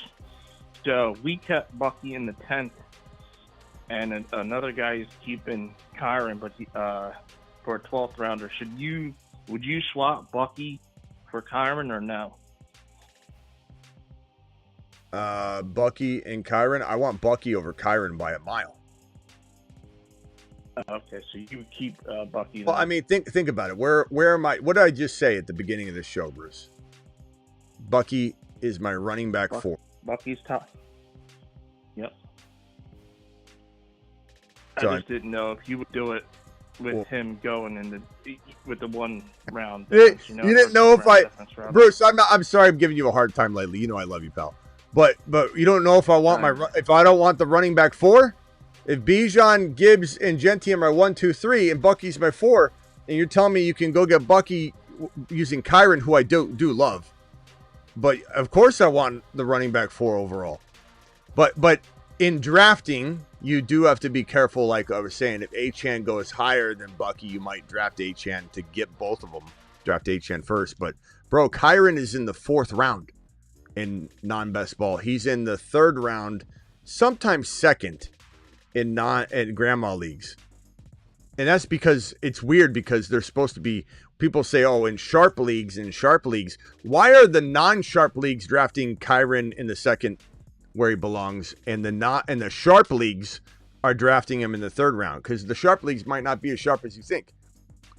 But Kyren deserves to be in 2. Bucky deserves to be in 1. But their ADPs are, let's call it 15 to 18. And Kyren is probably, let's call it, I don't know, I would say 20 in, it's really down to like 36 because of the best ball. It's crazy that he has a 36, or 35, 34 ADP sometimes. It just depends on the platform. But they're miles apart, even though I love Kyren, man. I mean, anything can happen. Trust your gut. I love Kyren. I love him. I'm not trying to tear him down at all. But Bucky could be the number 1 overall running back. Kyren could be 4 or 5, so they're both fantastic. But Kyren's going to go a lot less. The value is a lot less. The risk is a lot more. Bucky is going to get fed. He's young. He doesn't have some of the mileage either. But like in this one, I had Bucky, and then the other 2 I was in. In the other 2, I had myself. I had Kyren, and I was like, man, do I want another share of Kyren? I was like, I don't know. I was like, I love him. I mean, don't overload on Kyren, because what if Stafford goes down? He's going to get hit a little bit. Bucky's the man, bro. If Bucky climbed, let me put it this way: if Bucky climbed to, 8 or 9 overall, I'd take him. If Kyren climbed to 8 or 9 overall, that would be a harder sell. Not saying I don't love Kyren, but if Bucky climbed to 1, it would be I wouldn't be able to take him because I'm taking Bijan or Gibbs over him. So it doesn't mean I don't love the player. If Kyren climbed it, but there's a big value difference between Bucky and Kyren. Big. Not to mention, if you did that trade, you could flip Bucky for so much more later if you needed to. It's kind of like getting some cash in the savings account when you do this trade. All right, call back if you got another one, Bruce. Appreciate it. Yep. All right, Travis, you're live. Sorry I took so long to get to you. No problem. Get to whoever else is there before me. With the Chargers, do you think they're just bringing in Keenan Allen because they prefer the veteran receiver because they have a lot of receivers right now. They're all young. I get that, but do you think it's just to have a veteran in there, or what do you think their reason? It's just a Harbaugh thing. I don't know. It's hard to read this situation with Keenan Allen. Again, not being that they got rid, they didn't want him there. They got rid of him for a ham sandwich, and then bring him back is weird. I don't even know where they value him. Suck for fantasy. Yeah, it's definitely not for fantasy. Yeah, I mean he's good enough that he's going to hamper the receivers a little bit. I don't know how he wouldn't, but I don't know. I don't know how much, but he's such a good player. He's going to be able to command some stuff. Part of me wonders why they would do it, though. Because Lambert Smith. That's what Harris looks good. Lambert Smith looks good. I don't know why they would do it, but apparently they want to have some veteran leadership in there. I don't know. It definitely is not good. I mean, Ladd's value doesn't go up with Keenan Allen being added. I'm not saying it tanks or anything. It's just it doesn't go up. And Lambert Smith's value doesn't go up if Keenan Allen lands on roster. Doesn't matter if Keenan Allen's not the same player. He's still going to consume. And it doesn't help Trey Harris. And me being a Trey Harris guy, you'd hear me biasly say, oh, you'll be fine if I was being biased about it. But it could stunt the growth of Trey Harris rookie season. Maybe not long term, but rookie season, sure. Yeah, Trey Harris, like you said, Lambert Smith looks good. And then they like Brandon Rice from last year, not that he's anything special, but I mean, they already have depth. So aside from having a veteran presence, I don't really get it. Like, Hold on one second. Repertoire together, but it's not like Herbert needs to be developed anymore. Yeah, hard to say. As for Hendy and Achane, they got a Hendy and Achane in the graphic. We never even really talked about Hendy and Achane yet. The word was on Achane is that Ollie Gordon. I don't know, caller, if you could mute yourself in the background. Steven, if you could just mute, please. In terms of Achane, Achane's got Ollie Gordon that has been making some waves, and people are getting scared about Achane now or something. I hope to God this pushes Achane into the second round, because this is one of those situations where there's somebody running the ball. In Mostert was a running back one, a top 10 running back when Achane was at his very best, his rookie season, averaging 7.8 yards per carry. And there's just going to be more and more open space for Achane. It's efficiency versus volume. It's volume without a Gordon, without a Wright. And if Gordon plays well, Wright's not going to play well. It's not like they're just going to take Achane. Achane's got compartmentalized work where he's a wide back. He's a wide back. He's going to get all the work he can ask for, because he's going to catch 70 passes. 70 passes, 500 plus yards, 6 to 7 receiving touchdowns. And with that volume, all he needs is 700 yards rushing, 800 yards rushing, 5 or 6 rushing touchdowns, and that's inside the top 8. And that's if he doesn't explode. Those are floor numbers. So Achane's so protected. And then the Henderson thing, as I went live on this, go watch the Henderson video. Hendy is looking so phenomenal in camp. He's running wheel routes. He's running go routes. He's in motion everywhere. And when players are in motion, they are the most dangerous player on the field. And this footage of Hendy just running routes all over the place, just being the weapon for this team. Look at him, constantly in motion, moving him all around the field, in the slot, on the outside, catching touchdowns in the red zone. Hendy's going crazy this year. Hendy's a top 10 dynasty running back, top 6 to 10 dynasty running back. I did a video on it. Go watch it. We went live on it. Go check it out. Top 6 to 10 running back in dynasty. Top 10 rookie. As a rookie, he's a top 10 running back. Hendy this year. Top 10 to 12 at least, because of his likelihood of being the leading receiver in New England. He might catch 70 footballs as a rookie in New England. He might catch 5 to 6, maybe more, but let's call it 5 to 6 receiving touchdowns in New England as a rookie. 70 receptions, 5 to 600 yards, and 5 to 6 touchdowns. All he needs to do to be a top 10 running back is run for, he needs 100 more points. 100 more points is all he needs on the ground because of his receiving abilities and scoring. All he needs is 700 yards and 5 touchdowns. If he catches 5 receiving touchdowns, 70 receptions for 500 yards, all he needs is 705 on the ground, which he will easily get. And people are worried about Ramondre.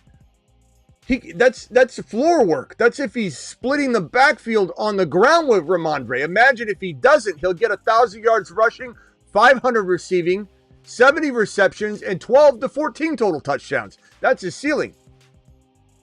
So this guy is a league winner. And I go back and forth on Harvey Hendy. I get asked every day, which one you like better? I switch every day. And I'm glad. And I switch with a smile because they're both interchangeable. Let me go to Travis real quick, then over to Steven after that. Steven, remain muted real quick. Travis, go ahead. Just on the Ollie Gordon thing, I think you have been saying this most of the offseason, that I tend to see Ollie Gordon more as the guy who could take the Mostert role, or I guess they're talking about third down role, whatever, over Wright for a couple reasons. One, I get Wright was just a rookie, but they drafted Ollie Gordon. Obviously they wanted that at the least depth in there, but 2, just his size and speed combo is, you can do a lot with that. And with they want a guy to be, running like Mostert was the year he went off. Ollie Gordon might fit that a little better. Yeah. Yeah, Achane averaged 7.8 yards per carry as a rookie when Mostert was a top 10 running back. This is where Achane is his most efficient. This is number one in league history. There's never been a running back in the NFL that's had a qualifier of 100 carries or more that has averaged more yards per carry than Achane during his rookie year. And so I invite Ollie Gordon to take a bunch of work, because Achane's going to get you the 70, 600, and 6 to 7 receiving. And again, he only needs 100 more points to be top 8. With these touchdown numbers, which are a little bit more than I projected for Hendy, and maybe a little more yardage, to be a top 7 or 8 running back, he only needs 100 more points from the groundwork, which is, when you map it out, 700 yards would be 70 points, and then another 30 points in TDs. He's going to get you easily 900 yards and probably 6 to 7 rushing touchdowns. He'll get 12 to 14 total. So on this number, you're looking at 90 points for the yardage and 36 for the touchdowns. Actually, make it another touchdown. 132 points added to this is running back 3 or 4. So, and that's not even really his ceiling. He has a higher ceiling than that. Steven, you're live. Hey, what's up, Smitty? How you doing? What's up? So, I got a question, because I'm about best balled out. So, home leagues are starting to, come around. And I take it serious because there's a couple leagues I got $500 buy-ins. And this one league, I got the number 1 overall pick, okay? And I don't know which app you do in grandma leagues, but majority of them are sleeper apps. So I'm using the sleeper ADP on what I'm about to ask you. And I tried to map out everything on what players would be selected. And I just want your opinion on the first 3 you think would be the starting point. So number 1, you go Jamar Chase, right? Come back around. Bucky will be there. I'm sorry, man. Can you? I don't know what you're really asking here. Like, just hit me with you're trying to read off 3 teams and see which one I like. No. Which route would be the draft? All right. Just for read off the 3 teams and I'll write it down. But everyone's like falling asleep here. Yeah, Jamar Chase, Bucky, okay. But the number 1 wide receiver would be Jackson Smith-Njigba. Okay. That's how I see it by the ADP. All right. Next one. Other is based on Jackson Smith-Njigba, and I know you don't like Tyreek Hill, but that's just going back to back wide receivers. First of all, you don't take JSN in the second round. This team's done. What are you doing? Well, because I'm a balanced person, Doesn't matter. If I go running back. Yeah, but you can't draft based on positions, bro. You got to draft based on the talent. You don't just force it. You see how this team looks? But hold on. See how this team looks like trash because you forced a wide receiver. You forced it in because you went Bijan. You said, I'm a balanced guy. I'm setting my ways. I got to draft JSN here. And you drafted JSN a whole round early and shit the bed. And the team's done. You got to take the best player available. You have to. You could go running back. You know what? You need to lock yourself in a room and draft running back on Underdog in $5 drafts and do it like 20 straight drafts. Peel your eyelids open like in Clockwork Orange and just make yourself sit there and draft RB and continue to learn that process, bro. You have to expand your horizons. You cannot just say, oh, I'm a balanced person. I have to go running back, wide receiver. And if I go wide receiver, I have to go running back. You got to take the talent on the board, bro. JSN's not, I love JSN, but he's not a second rounder at all. This team, you just wasted this team. And it started off amazing with Bijan.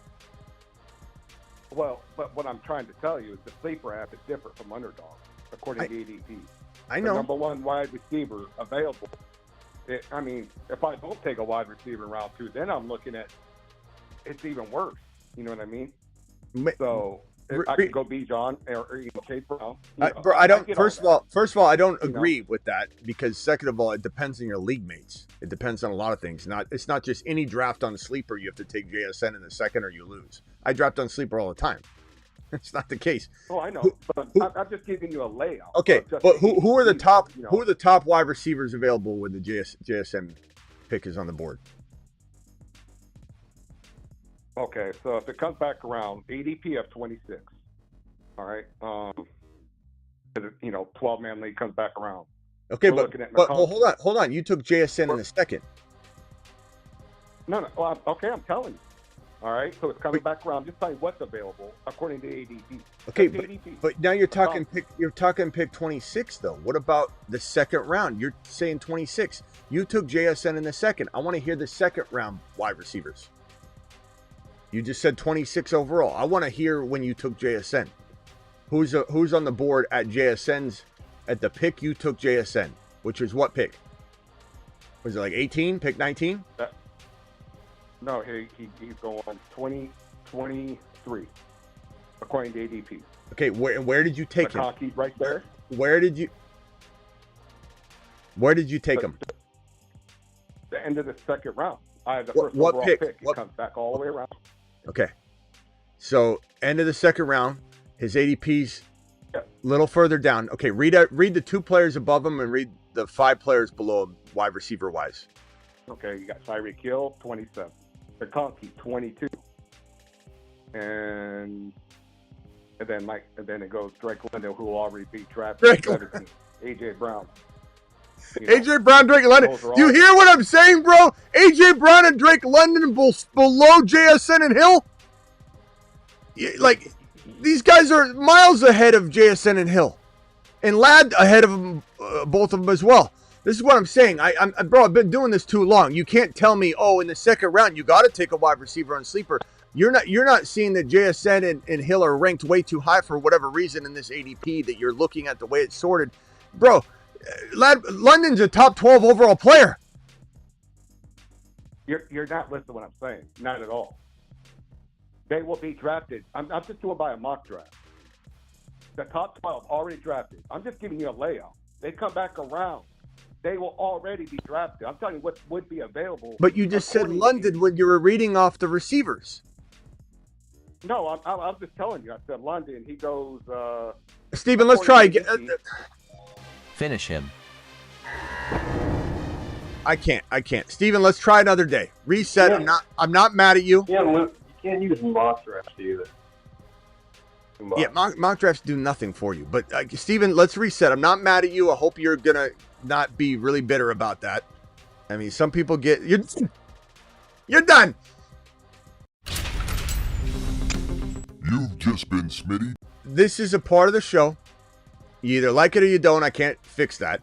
Some people get really mad. The way he hung up on him, as if he's got some nerve. This is what you signed up for when you watch the show. So you can either get upset about it, you can cry about it, whatever. I think I tend to believe, I want to believe that Steven's tougher than that, and Steven will call back tomorrow as if nothing ever happened, and Steven and I will do this. We'll bro fist. But he's got to start.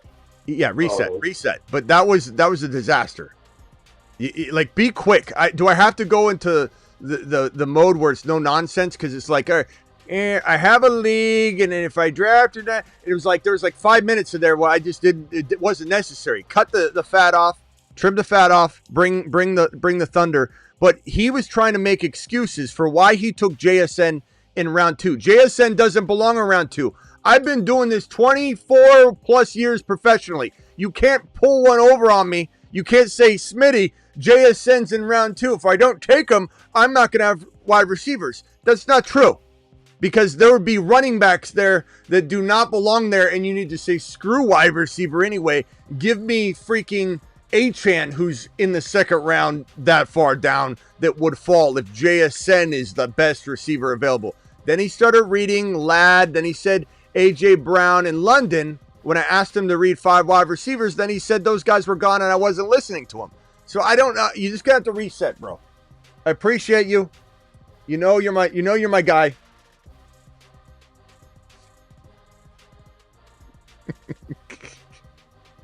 All right, Travis, go ahead. You can get to the super chats if you want. I think there might be 1 or 2. Yeah. Back whenever. All right, we can load up the phone line a couple more times. Dial in. Call into the show. Call into the show. BBQ says Bucky took over the backfield at week 10.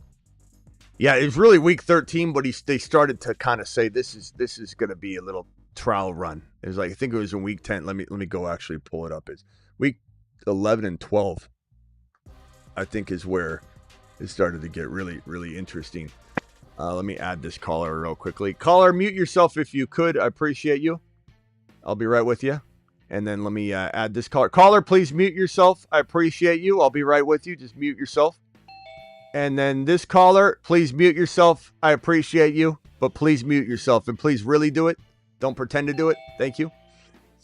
Bucky got going as a starter. It was week 13 here when he's got this green lit everything. And it's just, God, he was so good. He was so fantastic. I love the fact that his coaches said that he cleaned up his footwork. His footwork was sloppy last year. And it's like, this is going to be dangerous. 25. He got hurt in this game, but came right back the next game. 15, 16. But this is where BBQ's right. This is where they flirted. You know, he's running back 3 and 7. But they flirted with it. He got the receiving work. But 73 and 88 touchdown in each game. But it really was like week, 10 and then bye week, then 12, and then it was full-time starter doing it live. And then this stat came out, which, was unreal. Highest missed tackles rate by a running back with a minimum of 50 outside rushes. Highest missed tackle rate by any running back with a minimum of 50 outside rushes since 2016. This was just an unbelievable run. This is during the year. It wasn't even completed yet. The guy was number 1 and probably the most important stat in football, which is yards after contact per attempt. That is probably the number 1 stat in football. That and forced missed tackles is probably also, and he was 4 right there. Hey, caller, please mute yourself. I'll be right with you. He's a phenom. So back to what BBQ was saying about week 10 is when we started to sniff that starting role. And what did BBQ say here? Where is this? It's right here. Last 4 games tells the picture. Bucky 770, 387 and 2, 24, 104 and 0. Receiving, Bucky 11, 14, 92. I mean, he was unbelievable. It's Bucky's backfield. I love that people think Bucky's like not the 3-down back now. Like that guy that came in and argued with me the other day. It's like, what are you arguing about? Like, what leg do you have to stand on at all? Offer Brees for Hendy and Pacheco for Harvey. Brees for Hendy, yes, I'd take that honestly in probably all formats right now. And Pacheco for Harvey. Yeah, I'd like doing that if you like winning, Andrew. Pacheco for Harvey, yeah, go ahead and do that one too. Sean, Bijan or Henderson. Bijan or Henderson and 227 first rounders. He meant 4 because he put it in the chat before. Okay, Bijan 4. Bijan, sorry. Yeah. It's so hard to say Bijan. Damn it. I do. I can't stop. I mean, we're talking about years of training. Bijan or Henderson, 227 first rounders. Now, where the 27 first rounders go is kind of important. I still think I lean Bijan. Yep. But if you said I almost guarantee you one of these is the first round pick, the first overall pick in 2027. I mean, we're talking about, maybe one of the best prospects to ever come out of college in Jeremiah Smith in 2027. So it's hard to say, but that's 2 years away. What if he got hurt? Who knows? I'd take Bijan unless you could guarantee me that was the 1 point. One of those was the 1.1. But it's a great question, and it's debatable for sure. I could go back and forth on it. A good rule of thumb, I think, anyway, when you're trying to figure out what will this first rounder be, unless the team is like really old or god awful, just assume it's probably not going to be a top 2 pick, because almost always people read the team off after they say it'll be an early pick, and we go, well, that's not that bad of a team, but it's tough. Yeah, you have to be pretty sure. Yeah, you almost have to say like remember in the Marsman League, or not Marsman League, the whatever league that you and Ron did a trade in. His pick was awful, but then he made some trades all of a sudden, and now he's competing. Right. Like you never know. Yep. 2 years out, the team, you think it's a 1.1, and then all of a sudden they stack their team real quickly, and then they're not going to get the 1.1. They might not be good for long, but like Ron traded for Barkley. It's all of a sudden his pick was supposed to, his pick was going to be gold. His team was trash. And then I traded Burrow to him for those 2 picks. He gave me 2 first-rounders for Burrow. And one of them was his, one of them was another. And his team was his pick was supposed to be the best. It was like the 1.1. And then I traded both picks for Travis Hunter. And then Ron, after that, went and traded for Barkley. So now he's got Barkley, Burrow, and like all these other players. There's no way his 2026 first round is going to be 1.1 now. So you never know. I would say give me Bajan. All right, let me go to these phone callers here that have been waiting a while. 336, what is your name and where are you calling from? Hey, what's going on, Smitty? I'm Colin from Charlotte, North Carolina. Just a real quick question for you. So how do you feel about Chase Brown kind of dipping into the 2-3 turn now? I took him at 210 in a best ball draft today. Where are you at with his newfound value? You're calling from the 336, right? Yes, sir, from the 336. You said Colin? Or what was your name? Yes, sir, Colin. Okay, let me just... Okay. Chase Brown, I mean, dipping into the 2-3 turn, it depends where you're looking, because he's not doing that in every format across every platform. So I think in anywhere where Chase Brown is going the 2-3 turn, I'm fine with it. I've always been a big advocate of take advantage of ADPs. And if Chase Brown is going to climb up naturally to the 25 overall pick, he can be a top 5 to 10 running back. So 24 overall, I'm fine with that. But I don't want anybody taking him there if he's got, mid-third to early 4th round value, because you want to take advantage of every opportunity you can get. Also, you got to ask yourself, like, what other running back is on the board? Players that would be very close, and honestly, I could go back and forth on it. Kyron, Chase Brown, Hampton. Obviously Bucky I'd take ahead. But these 3 guys come to mind as players that are really close in ADP and really close in evaluating them. And if these guys are climbing to the 2-3 turn, that means that wide receivers are falling like London to the 2-3 turn too. And so it's a give and a take as to if it's advantageous to take Chase Brown early, because you're going to get such a good wide receiver right below at the 3rd round pick or whatever. Hard to say, but yeah, Chase Brown at the 2-3 turns fine. It just don't force it in leagues where we're very, very lucky to see him going mid-3.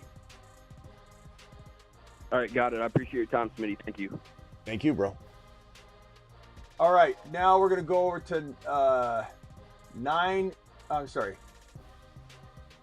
602. Actually, real quickly, let me merge this call real quickly. Hang tight, Joel. Mute yourself, please, and I'll put you on hold here. Okay, now back to the 602 caller. What can I do for you, 602? What's your name? Smitty. This is Connor. Connor, I've been blowing up the chat. Hey, I love your channel. I watch it every single day religiously. So my favorite guy. Appreciate you putting in the hard work. My question is, how come no videos on Caleb Johnson? Why is nobody on Caleb Johnson? Because Caleb Johnson's in not the greatest situation. He's got Arthur Smith, who's a rotating running back kind of guy, very vanilla play caller, very, very offense. You've got a vanilla system. You've got Warren, who was deemed the starter before they drafted Caleb. And I know drafting Caleb changes some things, but this is a very, very cloudy situation. Very cloudy. Then you have reports that he's failing in pass pro, and we don't know what to think right now about his ability to rip the 3rd down work from Jaylen Warren, who's a very versatile player that knows the system, knows the offense, is one of the better potential receiving backs that's up and coming, that was supposed to take the starting job, and the team very, very confidently said he's our starter. Then they drafted Caleb Johnson. Caleb's a fun player to draft, but there's 2 players I've told people to not draft, and that's Caleb Johnson and Quinshon Judkins. And I said Dylan Sampson, even though it's a tough up-road battle, is better. I said that all offseason. He will be such a threat to Judkins trying to take that receiving role. And now look at the situation. Sampson's in the driver's seat. Now, I know you could say, Smitty, you couldn't predict that to go down, and I'm not saying I predicted that exact thing, but I'm just telling you the 2 players I said to avoid. Everyone says I love every rookie. I don't. I'm very selective about it. But Caleb Johnson is not in a good situation, even though a lot of people want him to be, and they literally act like it's crazy not to mention him. When I was talking about Hampton and Genty and Harvey and Hendy, and everyone's like, what about Caleb? Caleb's nowhere near this value of Hampton, Harvey, Hendy. He is a committee running back that is in a vanilla system, and he's struggling badly in pass protection. So it's going to be hard for him. I'm not saying it's impossible. And if Warren got hurt, he'd be very, very solid. But this is not a very good situation, even though people want it to be. That's why. Yeah. Maybe I'm wrong. I hear you. I just don't. I don't think Warren is that talented, and KJ just passes the eye test for me, and so that's just where I'm at. But I appreciate your opinion. Yeah. See if he passes the eye test though in Pittsburgh though, because it's a whole different thing, bro. You know, it's not kind to an every down back, and it's also not kind in his play calling. It's very, very vanilla. And I don't know, like Aaron Rodgers also kind of diminished a lot of Breece Hall's upside last year. And so part of me is worried about the combination of not just Aaron Rodgers in a vanilla system, but Aaron Rodgers and Arthur Smith and the way that Aaron Rodgers neutered the value of Breece Hall last year. I just don't think there's no positive green flags here. There's just nothing but red flags across the board. There was some of his combine that wasn't impressive, and that lowered his value to me. And then you got now all these things I just talked about, and the fact that he's struggling right now. And Jaylen Warren is such a monster. And I know you say you don't like him, but bro, he's a practice guy that the practice guys love. And practice gets you playing time. And he is a monster. He goes out there against the biggest guys on the team and does blocking drills and head-to-head, collision scenarios and practices and exercises. And he goes up against the biggest linemen on the team. And he's just an absolute monster. That is the guy you're trusting to block for Aaron Rodgers. Aaron Rodgers doesn't like rookies, bro. When Chase Brown was ready as a rusher his rookie year, you saw glimpses of it. And he didn't get to be a starter until it was almost a full year it took him to get the pass protection thing down. And that, for a lot of coaches, that's like an end-all, be-all. If you can't pass protect, they're not going to give you all the carries. Yeah, be careful with it, because Aaron Rodgers does not like rookies, man. Yeah. He might have liked Christian Watson because he was forced to, though. All right, later, bro. Appreciate you. Later. I didn't mean to burst his bubble, but 415. What's your name and where are you calling from? Hey, Smitty, this is Jackson calling from New York. What's up, Jackson? Hey, also known as, you know me as Viral on the chat. Oh, what's up? Yeah, I just had a quick question for you. You said there's no dead zones in the draft. And I'm kind of looking at I've got the 4th pick, so the 20th second round pick. And I'm hoping Bucky, I'm hoping Drake London falls, or Brock Bowers. I don't think he will. But if those 3 don't fall, I'm kind of looking at taking Kyren early at the 20th or Trey McBride. I'm just not really sure who to take there if those 3 players don't make it to me there. I mean, I'm not gonna cement in 2 or 3 players for you. It just depends. So you're taking, who do you think you're taking at 1 or 4? Jahmyr Gibbs at 4. Okay. Gibbs or Bijan? Get one of them, you think? Yeah, for sure. And if not CD, I'm fine with all that. But when the second round comes around, sorry. If it's not Bucky, you think London could fall or no?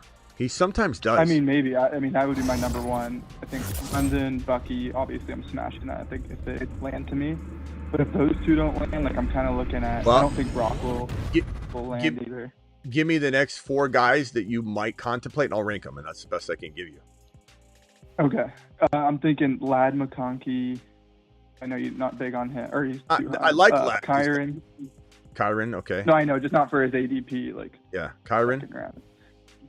Kyron, Chase Brown, Trey McBride, I guess. McBride. And are you good at drafting tight end early? Because honestly, it's not the easiest thing to do. You chase other positions the whole draft, and it's you got to really land some picks to make it work. It's a good strategic advantage at the position, but it's not the easiest thing to do. What about wide receivers? Who are the top wide receivers available? We said if London and Bucky are gone. If London, it's probably going to be Lad McConkey, maybe AJ Brown, but I doubt it.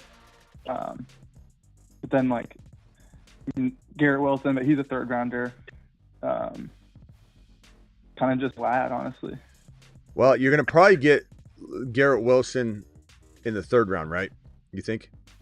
Yeah, him or Hampton, I'm thinking. Like, would you ever go triple RB? Or yeah, sure. Like a best player available, because it really opens up. Then I'm getting Rashid, Travis Hunter, yeah, Debo. Yeah, you get Rashid Rice, Travis Hunter, Debo. I'm fine with going triple RB. You know, it wouldn't be crazy. Chat.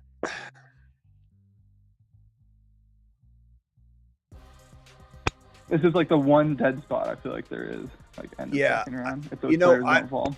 I wouldn't. I think Chase Brown is deserving of this in this scenario, but I still feel like there's got to be a player or two you're not mentioning that will be there. That if this goes this way, I just doesn't. Josh Jacobs, maybe, but you don't. I mean, I'm not on that train anymore. Not especially at that ADP. I would say like there's nothing wrong with Hampton or Chase Brown a little early. Kyron is good here too, and it's non-best ball.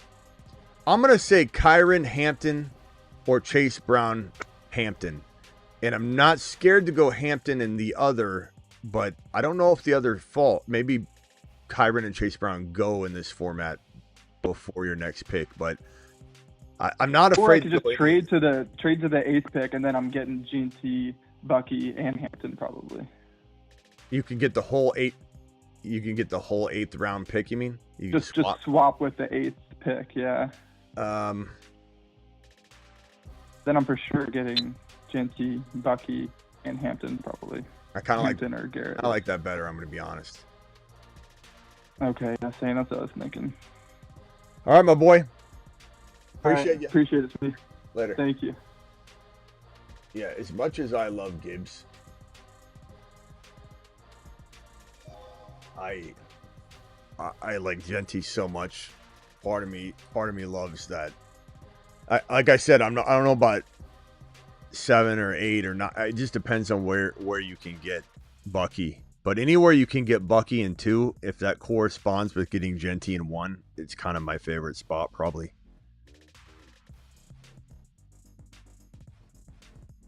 I don't know. All right, Joel, you're live. Yeah, so you said you got Bucky Irving or RB4, so you would take him over Barkley and Achane? Yes, sir. Or no, what like in a vacuum on rankings? I already explained this. Bucky goes in round 2, bro. You're not going to draft him over Achane. Oh, I know. But you think Bucky's going to outscore Saquon this year? Well, if I have him at 4, that means yes, right? I mean, I don't think it's like a crazy take. Bucky's talent's there, but Barkley's just that's a little. Is it? And would you take Bucky over guys like Amon-Ra, St. Brown, and Puka? No, because Bucky's a second rounder, and I'm smashing the value. Yeah. So no, I wouldn't take him over. I'm taking Bucky where I can get him, which is steal territory where I lambaste my league. In a vacuum, if I'm ranking, I'm putting Bucky 4. I'm putting HN 5.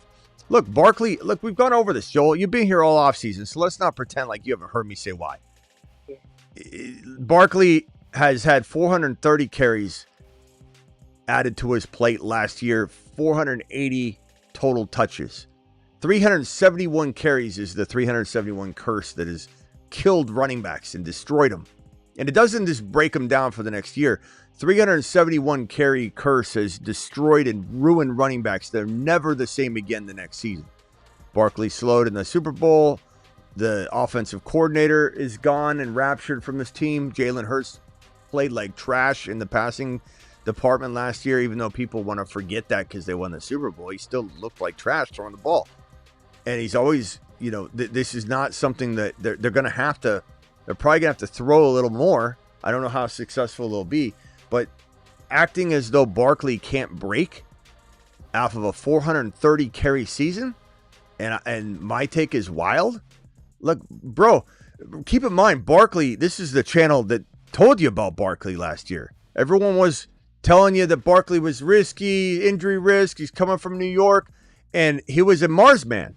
And Barkley was going to win leagues. So let's not pretend that we aren't literally one calendar year away from Barkley being a middle of the second round player. And now I have people telling me, how could you have him over Barkley? How could anybody have had Barkley as low as they did last offseason? Like, this thing is a constant revolving, moving parts, my man. It's not all just rinse and repeat from last year. And usually top running backs fall off because they get overworked. I'm not saying you're crazy for liking what? Barkley has a lot of miles on his body, but it's just the Eagles situation is so different than the Giants. I just feel like he's going to explode again. I know. That's why I had him as a league winner last year, my boy. That's why he was a league Mars man league winner. And this channel cleaned up. Cleaned up. Let him cook.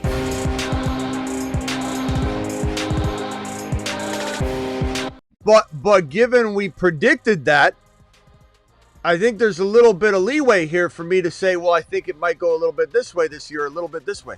That's all I'm saying. Where's everybody last year when we have Barkley higher ranked than probably anybody? You know what I'm saying? Like, we can play this game all day long. Every year, this doesn't look right. Achane, you like Achane? You know how many people told me I was crazy to promote Achane the way I was promoting? Now you call in and say you draft Bucky over Achane? What nerve do you have, Joel, to tell me anything about Achane? You know what I'm saying, bro? Not Matt. I just feel like Achane's got way more upside. Well, I know, because I told you that. Look. So why do you have Bucky RB4 over those two? Because Bucky has running back one upside and potential. And look, Achane's 5. What do you want from me? I got Bucky 4 and Achane 5. We're splitting hairs here. I love both of them. I'm drafting Achane ahead of Bucky because I can, because I have to. And I'm grabbing both of them, and I'm smashing with both of them on the same roster. I got 1-4 and 1-5, and I'm a predictive show. My guy, this isn't what happened last year. Let's just move it all to the forefront and rinse and repeat. Copy and paste it. Put it right here. What do you want from me? All the people that came from my neck when I said Achane would be what Achane is. And now all of a sudden I'm crazy for liking another player as much? I mean, hey, Bucky Irving's your guy. He's your guy. All right. You all right, Joel? Yeah. You good? We good? Yeah, we good. It sounds like you turned into Milton from The Office Space all of a sudden. You need a stapler? I think Bucky's a beast. I just would take Barkley and Achane over them. Obviously, you've said that. Round. Well, but yeah. We're splitting hairs on Achane. You think you're hurting my feelings because you have my number 5 running back ahead of my number 4? You're like, I'm fine with that.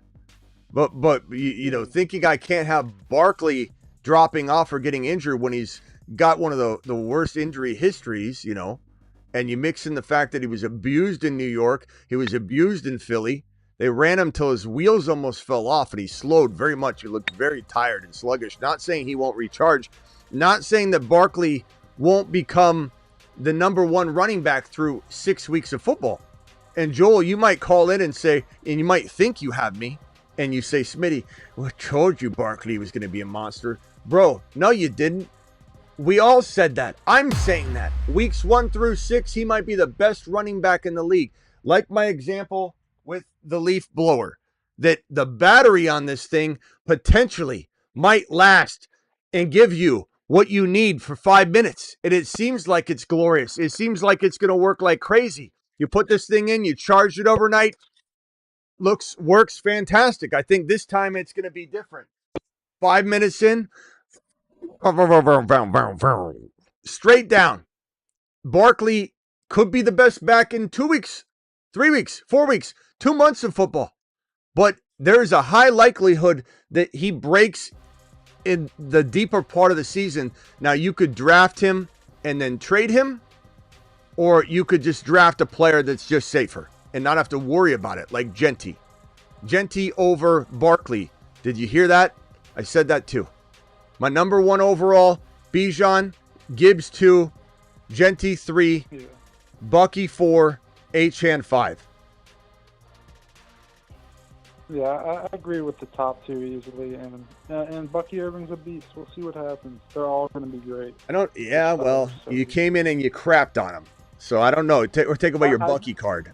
I just feel Got him. I think Bucky Irving's good, but I just think RB4 is just a little high.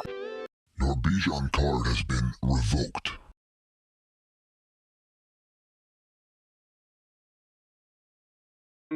I think Kyron Williams could honestly score more points than Bucky. But why? Now, tell me why it's too. But tell me what is about Bucky that he can't get to that point when he literally did it on every single category. He was a top 5 player, almost.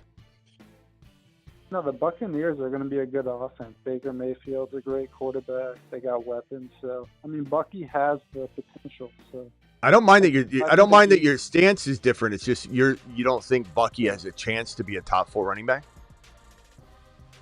No, I don't think he's going to finish. I think Bucky will be around 6 to 8. 6 to 8. All right. Well, see you later at midseason. All right. All right, Joel. Go get it. Go get a coffee later. All right. Got real quiet. BBQ says, chat talking about Caleb. He fits the Steelers' running scheme. Main issue is the receiving and pass pro. Warren's a beast.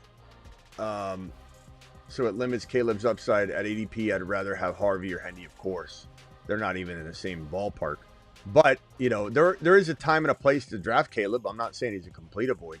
But people keep asking me, why I'm not talking about him when we talk about Harvey and Hendy. And that's where that stance comes from. It's not that he shouldn't be drafted. Because Warren could get hurt, and then he's a good prospect. Steelers O-line is a big question mark right now. Jones is a bust. Look, also, Aaron Rodgers, I don't know. I know he played kind of well down the stretch. Travis, we talked about that before, but at the same time, it's almost like he neutralized the offense too. I don't know. I'm a little worried. Yeah, he was just chucking the Adams more than anything. And that worked because Adams is a great player. And like you said, it definitely took away from the offense as a whole. And BBQ says Warren's a dog. He certainly is. Drafting from the 6 overall, if I go Lamb, would you go Bucky over London in the second? I could go either way. Loving London this year. London could be the number 1 overall wide receiver. Not saying you draft him there, not saying you expect it, but it certainly could be. So I love London, but I also think Bucky could be better than 4. Bucky could be running back 2 on the year. So they're both good, and it just depends really on the 3rd round what you can get away with, Marty. It really your 3rd round expectation. Can you get Rice in 4? Could you go running back, or running back, JD 5 and still get Rice, MHJ Rice or Hunter Rice and Debo and Igbuka. So there's no wrong answer and there's no necessarily right answer. I just think that, London and Bucky are just dead even. And it depends on if you think you can get away with more. I think because you have Lamb, I want Bucky. I don't really love starting wide receiver. I never really have. And I don't really love that, especially given the way that you can still grab those wide receivers late. There's no advantage to me in going Lamb London and missing out on that Bucky or that Achane or that running back. I don't want to do it. What are you going to say, Travis? Split hairs. people split hairs so much too. Like the last caller, like, and everyone's entitled to their opinions. You know, we don't know until the season starts, for sure. But like he said, oh, I think Bucky will be RB6 to 8. Well, if he's RB6, that's one spot away from a top 5 guy here. Like someone just said in the chat, Bucky won't be a top 4 running back. So if he's the 5th running back, then you're going to say, oh, see, I was right. But it's like you're talking about a matter of 5 to 20 points. We also had Ron call in, and who was he arguing with? And it was like 1 spot or 2 spots different. Who was it? Hunter? Yeah, it was Hunter, and he said he thinks he'll be top 13, top 10. You know, so we're talking 3 spots here. I don't know about your 10 ranking, Smitty. Travis Hunter top 10. That can't happen. He's 13. Oh. Okay. That's all I'm getting at is, you know, like, we all nitpick, but really, if you're getting into a big debate, if you're within 3 to 5 spots of each other, you're pretty much saying the same thing. Second pick in my 12-man, would you rather have Bijan, Ladd, Chase Brown, or CD or Jefferson, JT, Chase Brown? Of this scenario, and I like these scenarios better. If you guys want to ask me what to do, I prefer that you give me some options that I can just tell you which side feels better, rather than, hey, what do I do it for? Like I can repeat it, but what I want is, hey, do you like this team? Or hey, do you like Lamb and Bucky? Or do you like, give me an exact scenario that I have to decide, like a trade. Do you like Lamb and Bucky, or do you like Gibbs and London? Like, ask me those questions. Those are so much more helpful for you in the super chats, if you can. Second pick in a 12-man PPR, would you rather have Bijan, Ladd, and Chase Brown, or CD or Jefferson? I'm going to say CD. CD, JT, Chase Brown. Well, I don't like JT, though. So I'm going to say take JT out of this thing. Who else would it be? It would be so Lamb. I mean, I want Bucky. Lamb, Bucky, Chase Brown. Lamb, Bucky, Chase Brown. Or Lamb.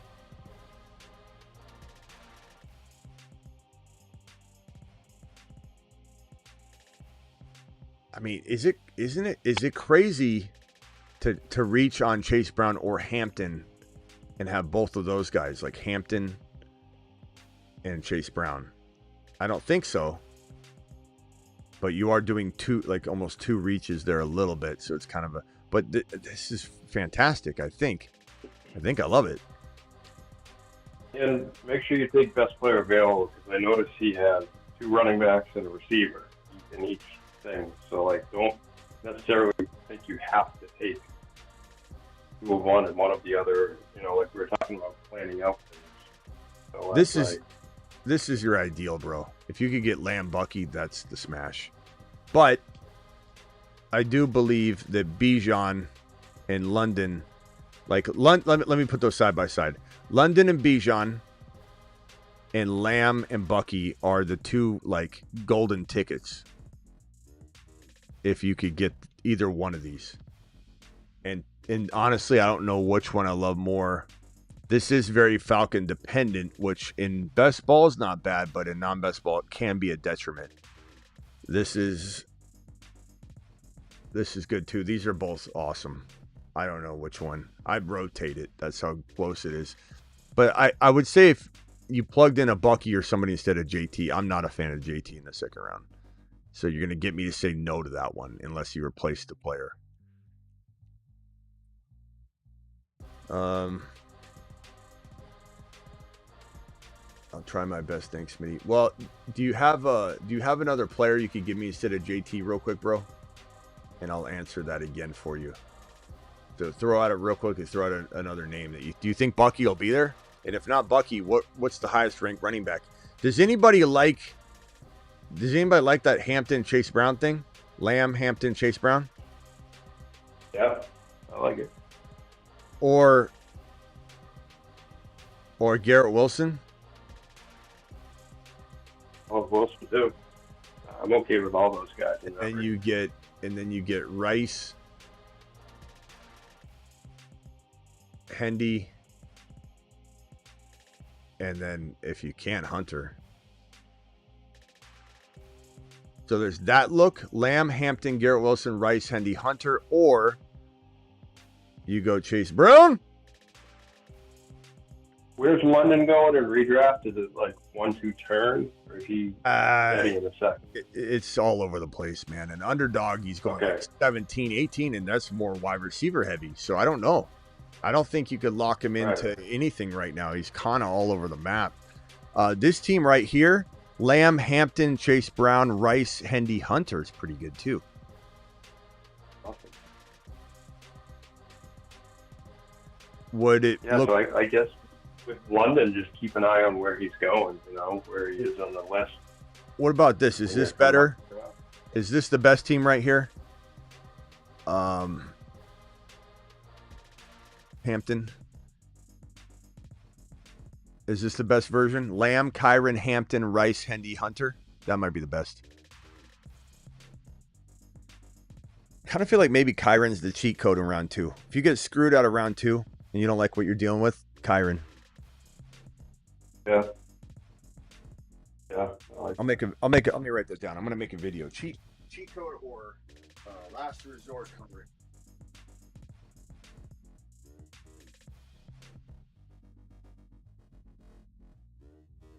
Yeah, that's a good one.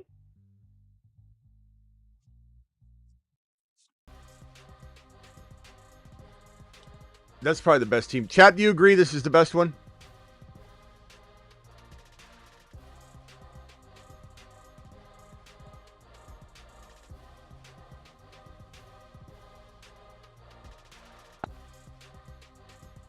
I'll rewrite the other one. So we got this one. So Kyron, Hampton, or Chase Brown, Hampton. Or do you like this one better? They're both great.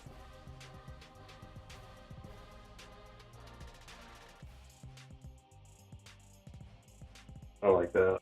All right, let me take this one last phone call, and then we'll be out of here. We'll be back at midnight. Sam, you're live. What can I do for you, pal? Let me merge you in real quickly. Hold on. Sam, go ahead. You're live. Yep. What up? Hey, what's going on, Smitty? I got a trust center question. I'm in a Superflex league, and we play IDP.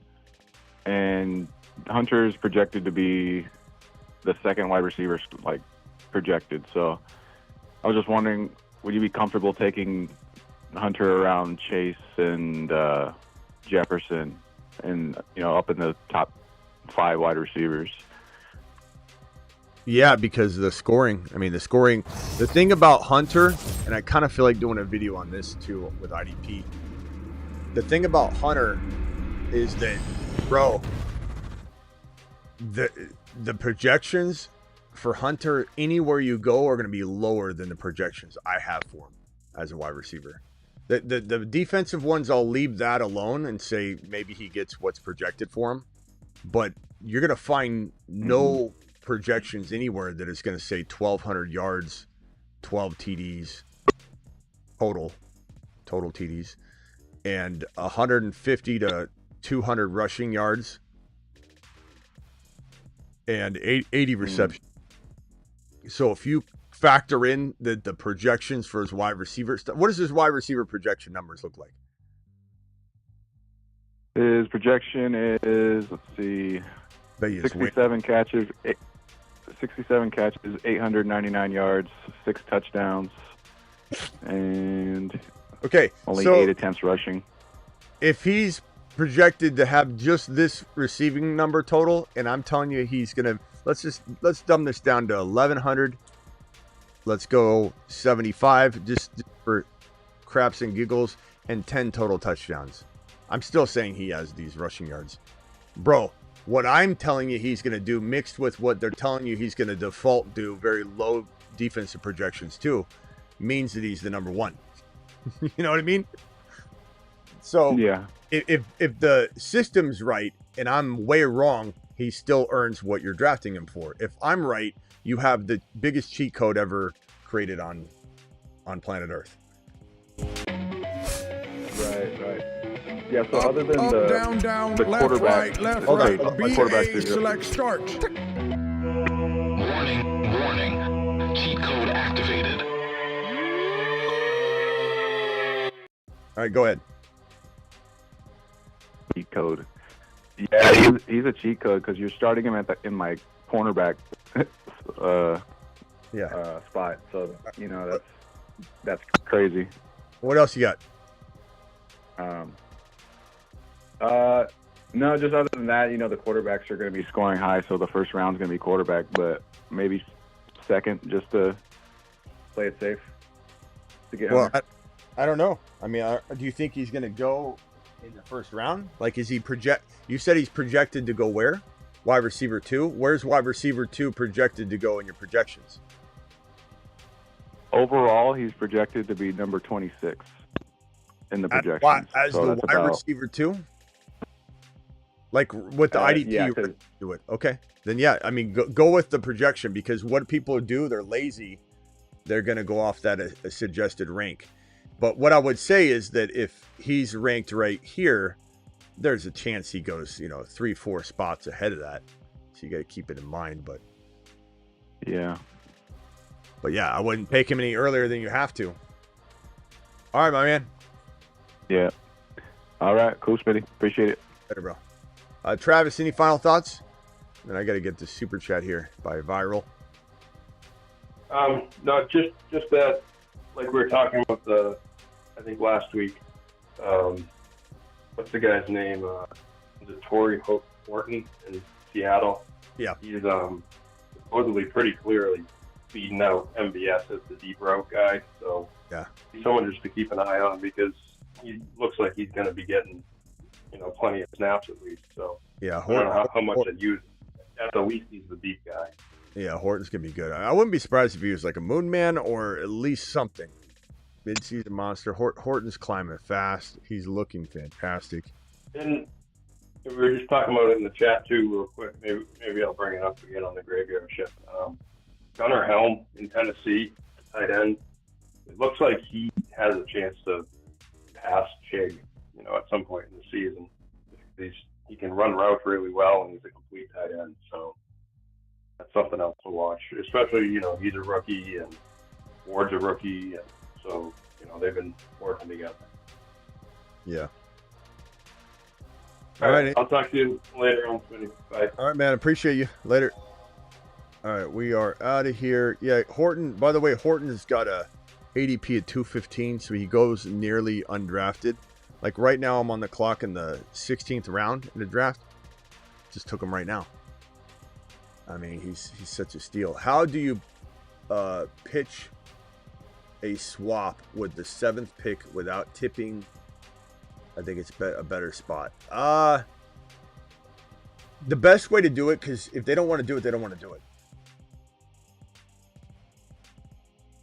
The thing you got to say is this. You just got to go, hey, Rick, what you want? Like, you want to talk football or whatever. Like, so you're talking to Rick, and then you're like, I was tempted to trade my draft pick, but it's such a good pick. I mean, getting Gibbs, and then just see what he says. If he's like, yeah, I don't want it, then you'll know. Like, there's nothing you're going to be able to say to him. But if he's like interested, and you're like, I don't know, man, what pick do you have?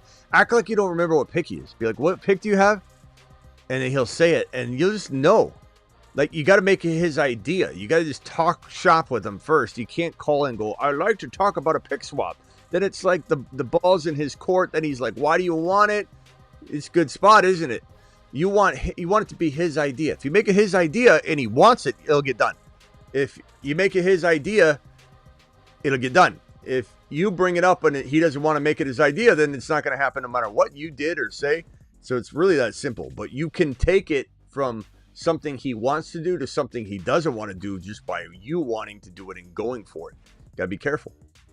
Got to play hard to get, pal. It's kind of the play hard to get, thing that helps anybody in life. How do I, let's see, I already answered that one. I think I'm all caught up on the supers. Thank you all for the super chats. I'll be back tonight. You know how we do it. We draft live on Underdog, promo code Smitty.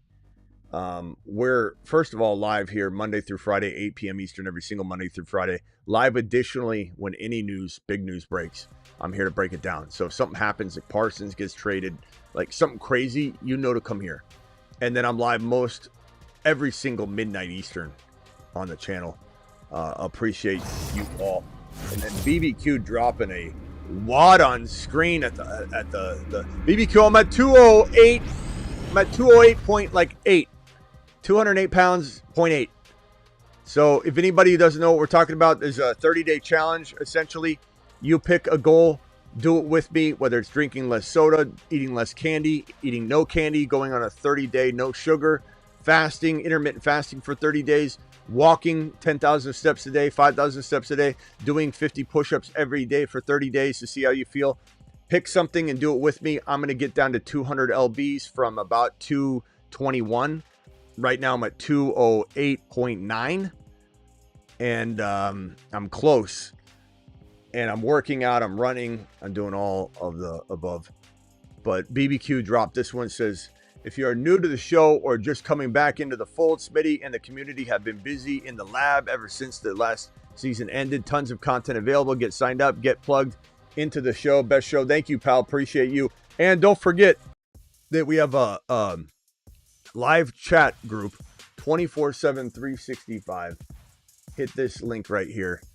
This is the best place, in my opinion, to go chat about anything, a trade, just having conversation, whatever the case may be.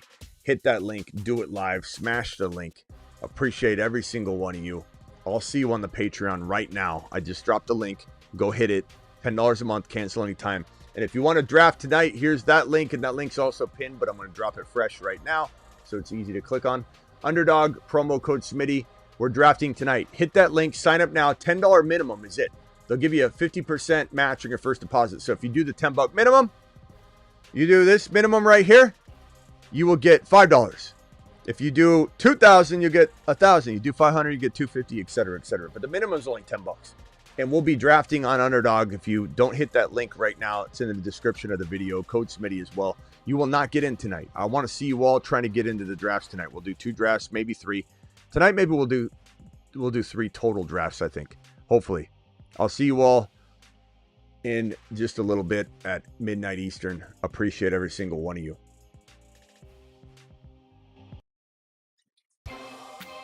Thank you, mods. Appreciate you. Thank you, BBQ. Thank you to all my phone callers. Thank you, 678. Thank you, Vader.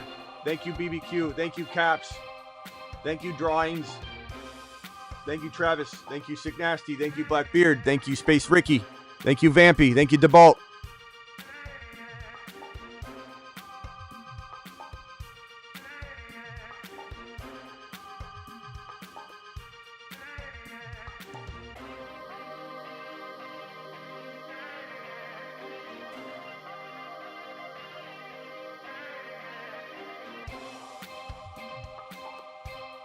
Thanks, Sick Nasty. Thank you, DeBalt. Thank you, Travis. Thank you, Blackbeard.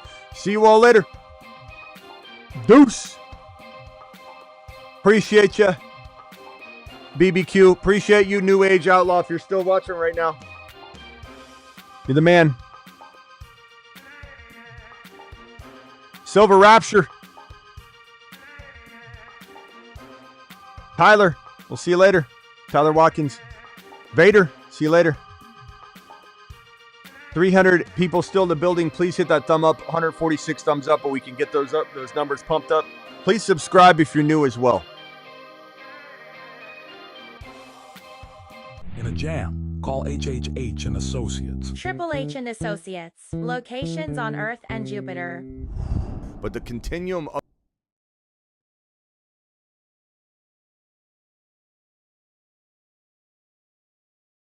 Got him. But the continuum of the gigawatt component structure of Jahmyr Gibbs's workload divide has a megawatt offload that if you compartmentalize the component conjunction timekeeper and you flux capacitor out the continuum component megabolt, things just end up happening. And that's why Jahmyr Gibbs is a top 5 to 10 running back instead of top 6 to 10.